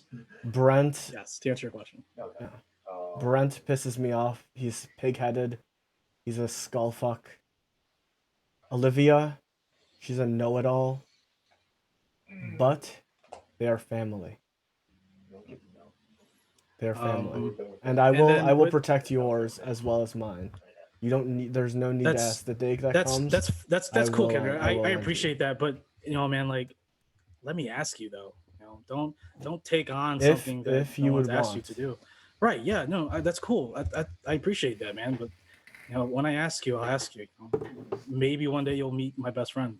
And he looks back at Portia real quick and Cypher. Like I said, I don't really know you guys, but like you seem okay. Portia, you're a bitch. Not gonna lie, but you can't. She steals you plenty of. Oh, for sure. I didn't know. If only she was watching and yelling in chat. No, she probably will. And Parchi's like, all right. And then he's like, and Nemea, honestly, I sort of agree with Kemdir. Like the shit she's been doing. Like, here's the thing, all right? The green thumb thing, I'm totally blaming her on that. Like, the green thumb bullshit is really affecting like us. Like, I don't know. I mean, we haven't had any run-ins since. And Tio's just like, yeah, well, we're gonna have to deal with them eventually. I'm not saying that. I'm just saying within this. That's good. That's good. No, but her taking souls and stuff, dude. Like I do evil shit too, man. So I can't. I take lives. I take lives as well. You have taken a life. We have all taken a life, and that itself is a bad. Yes, and that's why I'm not saying that Killing she's someone's bad. bad, man. I don't. I've killed a lot of people, dude. I'm only 18. I've killed a lot of people. That's bad. I know that's bad. But that's also mean I could be a psycho. So.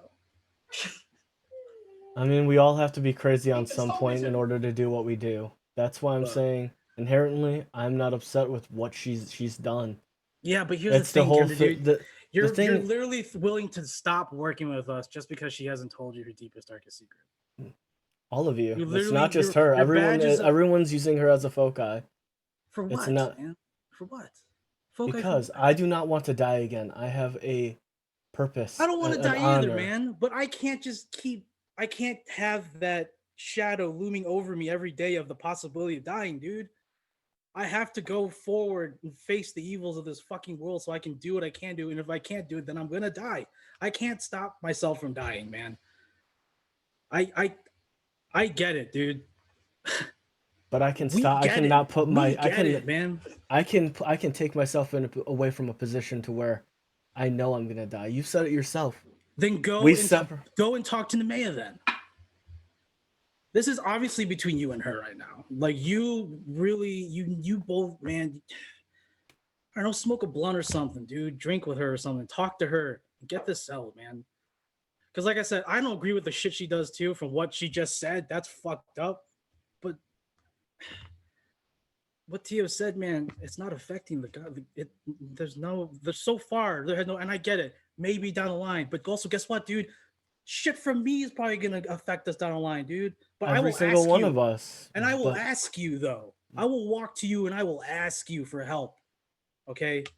The reason I brought up that I was a changeling is because the Amaranthian Comax was indiligent. Seriously? How the fuck did you guys pull out of that? Shit! I didn't even know about that, man. What? You remember Darwin? Yeah, that dude. They sacrificed him. They did the ritual. He was a changeling? Oh yeah. He wasn't there. Wait, he was? Wait, he was? He was a changeling, dude? Yeah. What the fuck? Remember, Dom, that I told you about how I sacrificed him to Asmodeus because Asmodeus. Right, he's not telling them. Yeah, I'm saying he's a changeling. Comax. Yeah, he's not telling the truth, obviously. Yeah, he's telling, but you're telling a truth. I'm telling the truth that the Comax wasn't diligent. Yeah. Yours not, yeah, right. That Dowd was a changeling. Right. I'm just. You didn't tell him how Dowd died, though. That's I'm saying that like they did the. That's fucked up. What?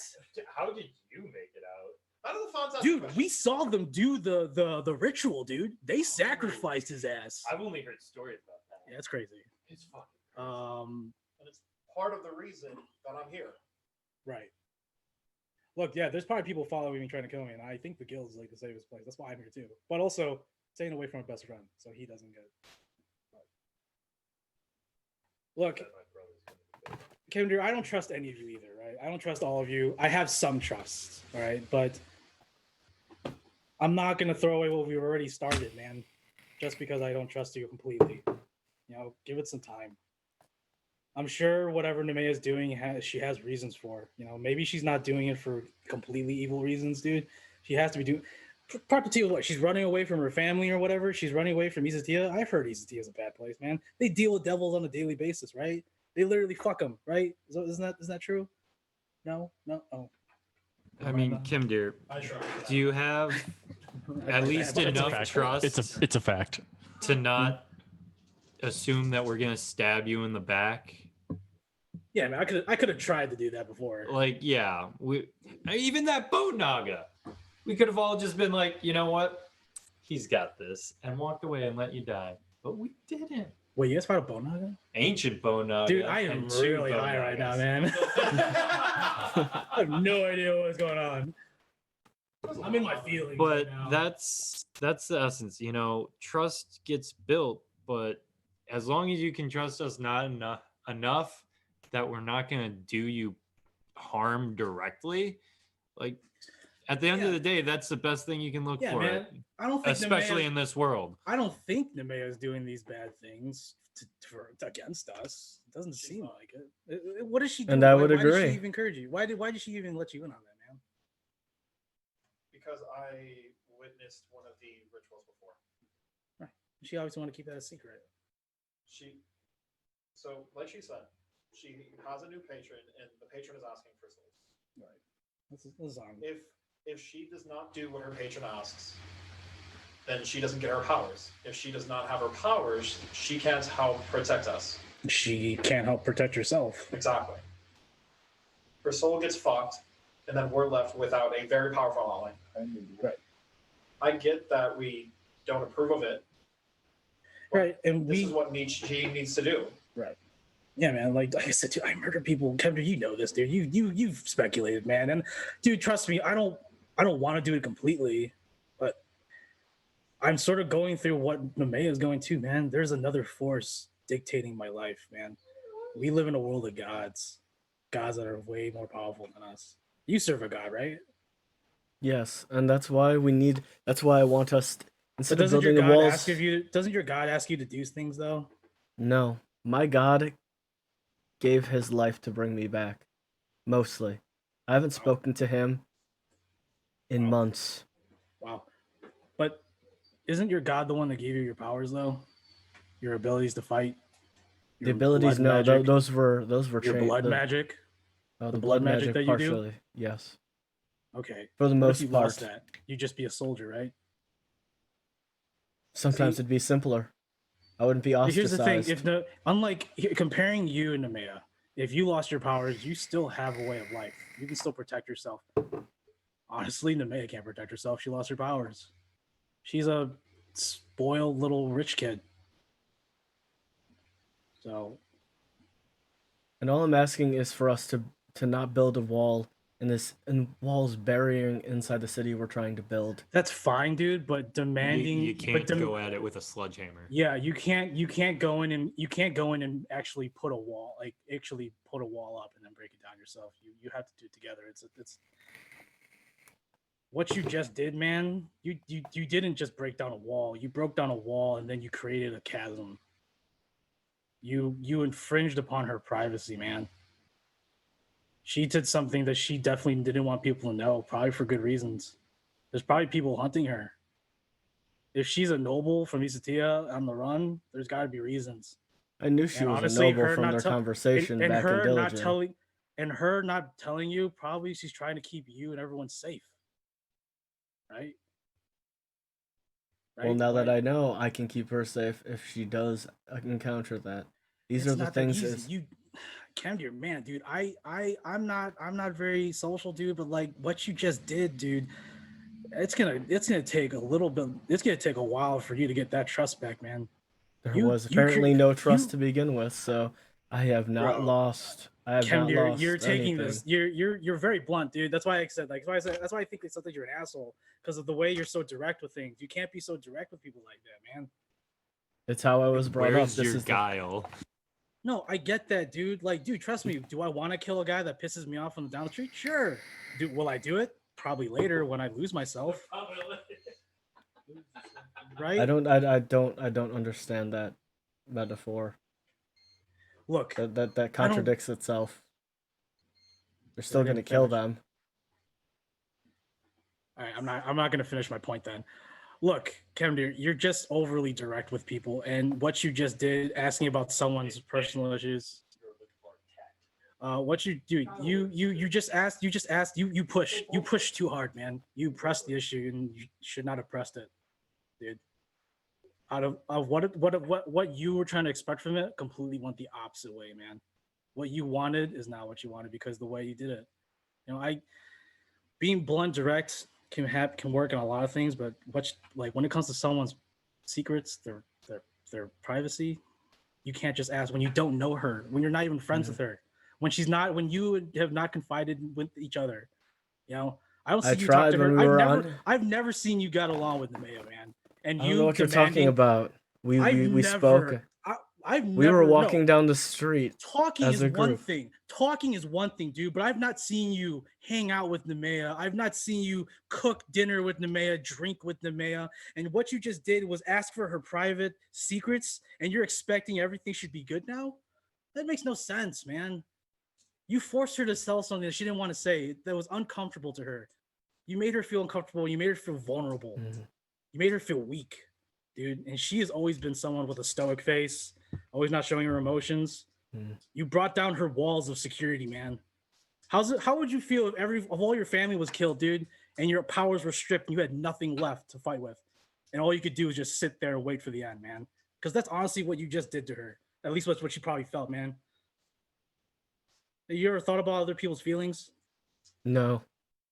And that's where you're wrong. And that's why what you did is wrong, man. Because you don't care about other people's feelings. You only care about what... You know what? I'm talking to a wall. So it just sits back.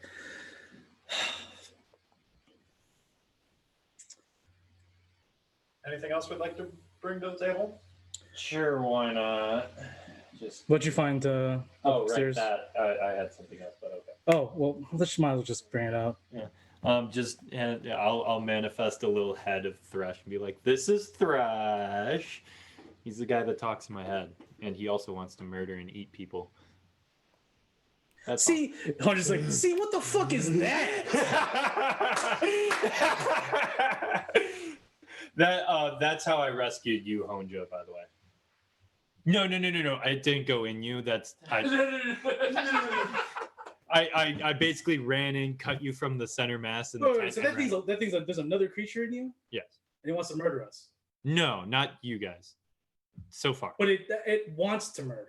Yes. Well, in essence. All right, Gio, honestly, this guy's a fucking threat. This guy's a fucking threat.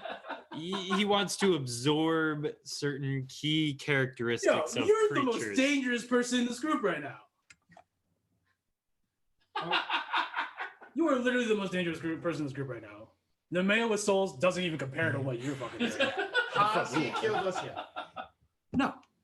That's true. Has he attacked us yet? That's true. He hasn't attacked us yet. He actually helped me. Cypher? He actually helped me. Has Thresh asked you to attack us? You hear him laughing in the back of your head. Yes. Thresh is laughing so hysterically in the back of your head. Not to my... No. He has not asked to murder you as of to date. I can't guarantee. I can't guarantee he won't. Tio, but when we're done with this contract, I do not want to.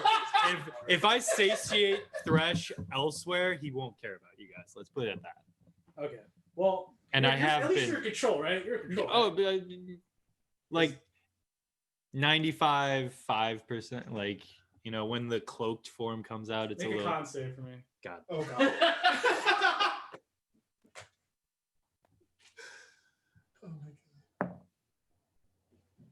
That's only a 9.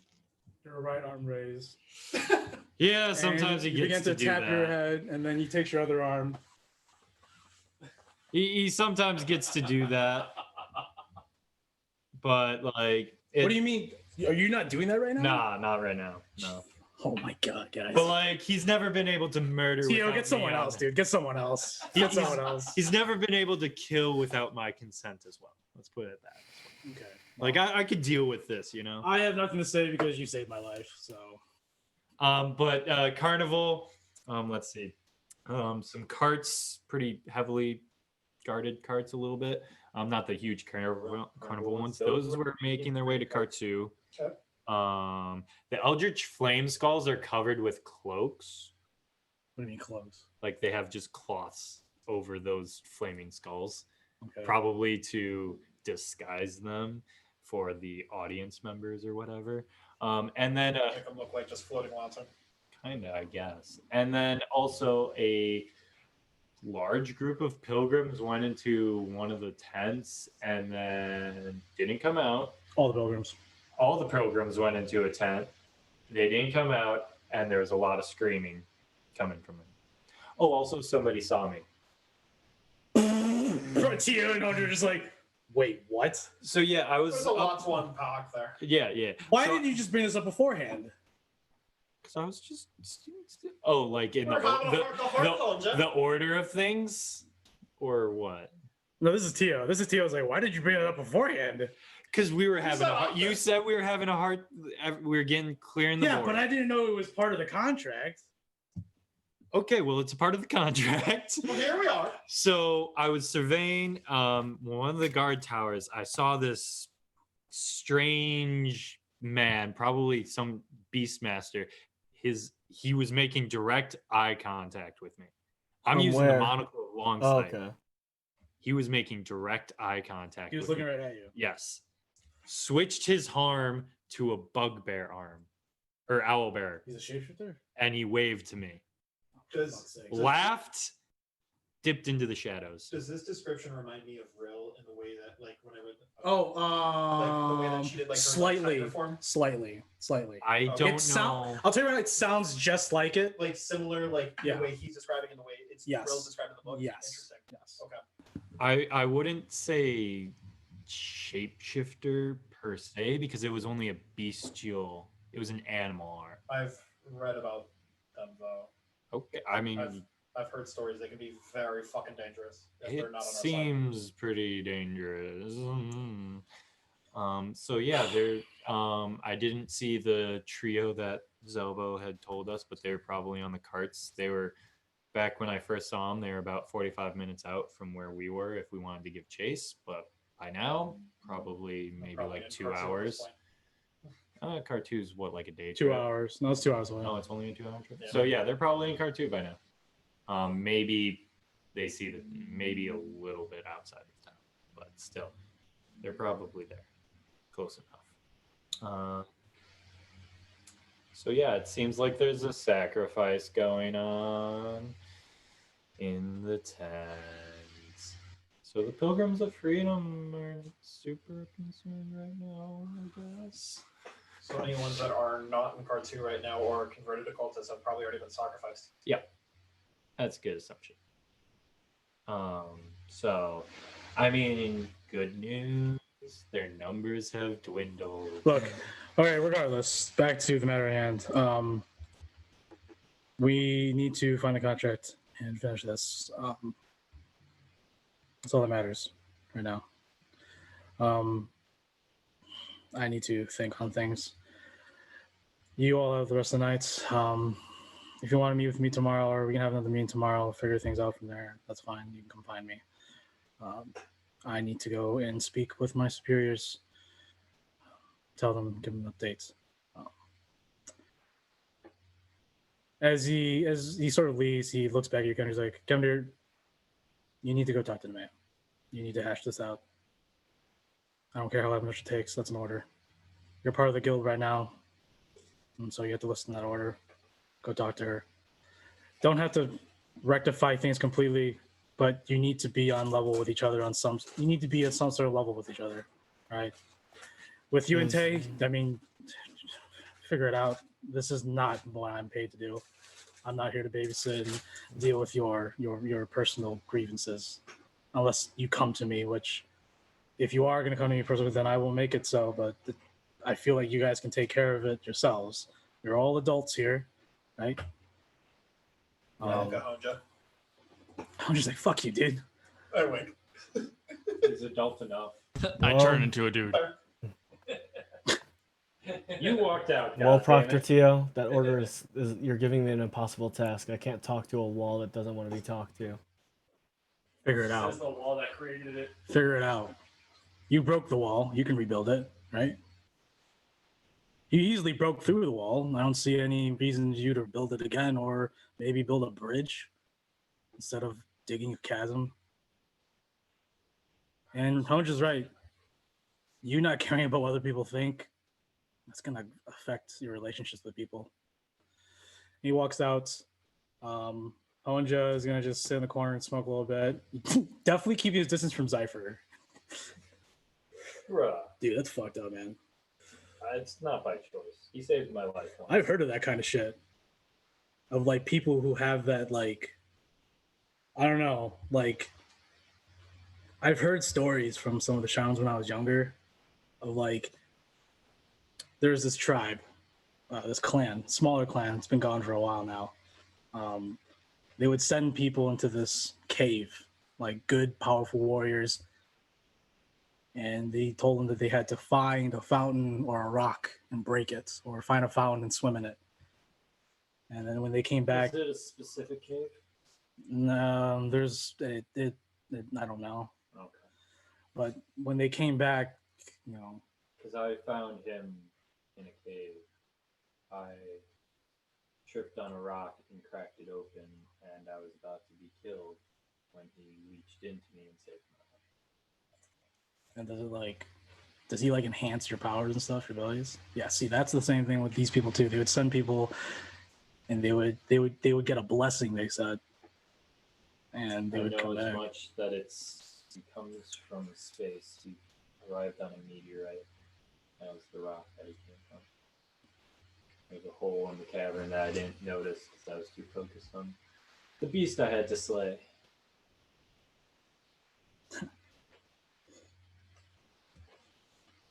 So there were rumors when I left of people like that being hunted down.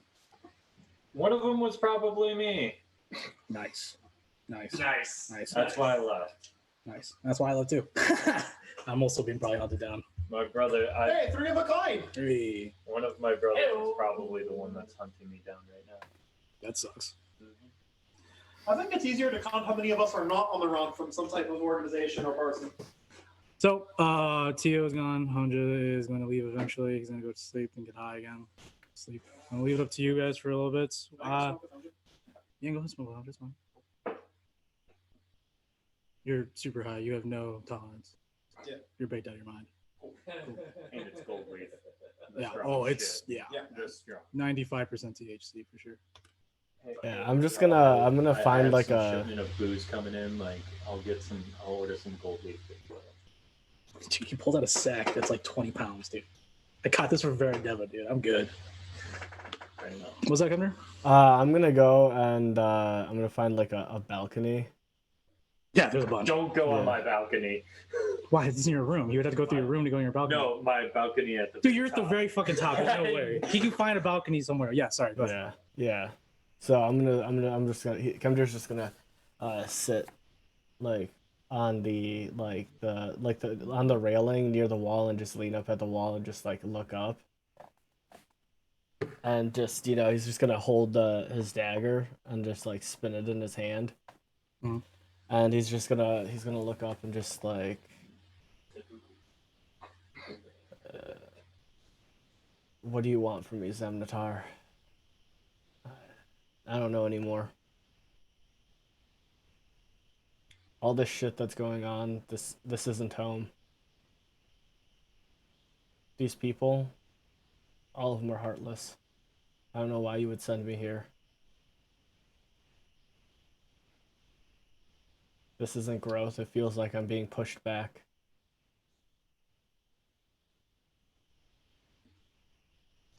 As you stare up into the night sky, pulling your dagger, contemplating on everything that has happened so far, that has transpired, Zemnatar being silent for a long time now,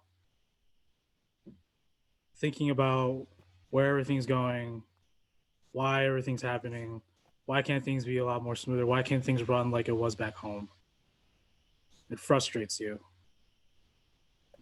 It's something unknown, something that you've never experienced, really you barely experience.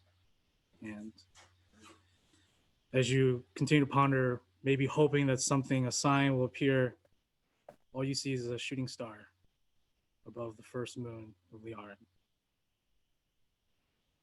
If there's anything else, if there's something else that anyone wants to do, we're going to go ahead and end it here. No, the only thing I need to do is going to be next session. Okay. Nemeo, did you want to do something? I'm going to go to Andruzu. Okay. All right. So you late at night go and visit Andruzu in her office. She lets you in. I'm going to pour one of my fancy wines from my satchel. Then I'm going to talk to her, and then I'm going to offer her the 500, all the gems, and see if she wanted to buy them. And such, and just talk to her. Okay. She'll think about buying the gems. She doesn't need any right now, though. She can see that in her dragon ancestry is just like, I can always add more to my hoard. You drink and converse a little bit. Is there anything specific you want to talk about besides that, or Other than the goddamn the festival and everything that we're pretty much doing. Since now that we're getting drunk on the fancy one that I have, and Sure. it's just wine can't fuck you up. So as you're talking with Andruzu, you're drinking the wine, stuff like that. You pour her a glass, right? The expensive wine. Yeah. She's having a good time, but eventually she's like, oh, I guess I'm not as young as I used to be. This alcohol is very strong, and she's just like, puts it down, sort of leans back a little bit, and as you're just sitting there and you're still talking to her now, she's just like, I want to take a break on drinking. You look down at your cup, and in the wine, a very familiar face appears, smiling at you. He gives you a wink, and Asmodeus leaves your cup. I throw it across the room and I storm out. She's just like, Nemea, are you okay? Okay. I'll use you storm out. All right. Anything else? All right. That'll be it, guys. So on here, we'll pick it up next week. Have Elena back. A lot of roleplay happened. I wish she was here for that. I really wish she was here for that. But we will fill her in, and we'll see what Portia has to really say about things. I feel like Portia would have been quiet for the most part through the entire engagement, because one, she doesn't know everybody. Two, she doesn't like, from what I've witnessed so far, she doesn't give inputs unless it's like asked of her. So we'll see how it plays out. So that's gonna be interesting next week. But thanks, y'all. Thanks, you. Yeah, guys. Thank you guys so much for coming and hanging out with us, and just let everybody on the cast and DM just know that I love you. I was literally like panicking the whole time. I'm not a confrontational kind of person. I knew this was gonna happen eventually, especially with Kemdir. So it's good that's happening now. And I expected that. Honestly, I expected this kind of outcome to happen. Yeah, and I was just like,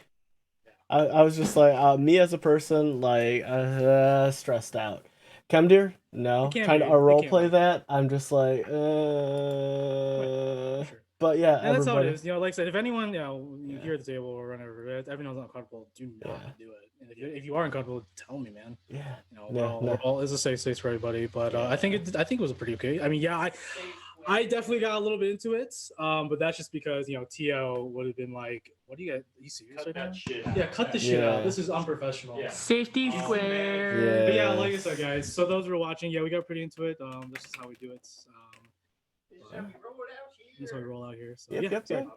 And then let's go in and let's raid into McStabber Studios, since none of our normal people are live, sadly, unfortunately. Guys, gals, anything in between and out of the spectrum, thank you for the most important thing, and that is your time. And for the cast, I will see you guys in about 30 minutes. Woo! So, guys, bye. Peace.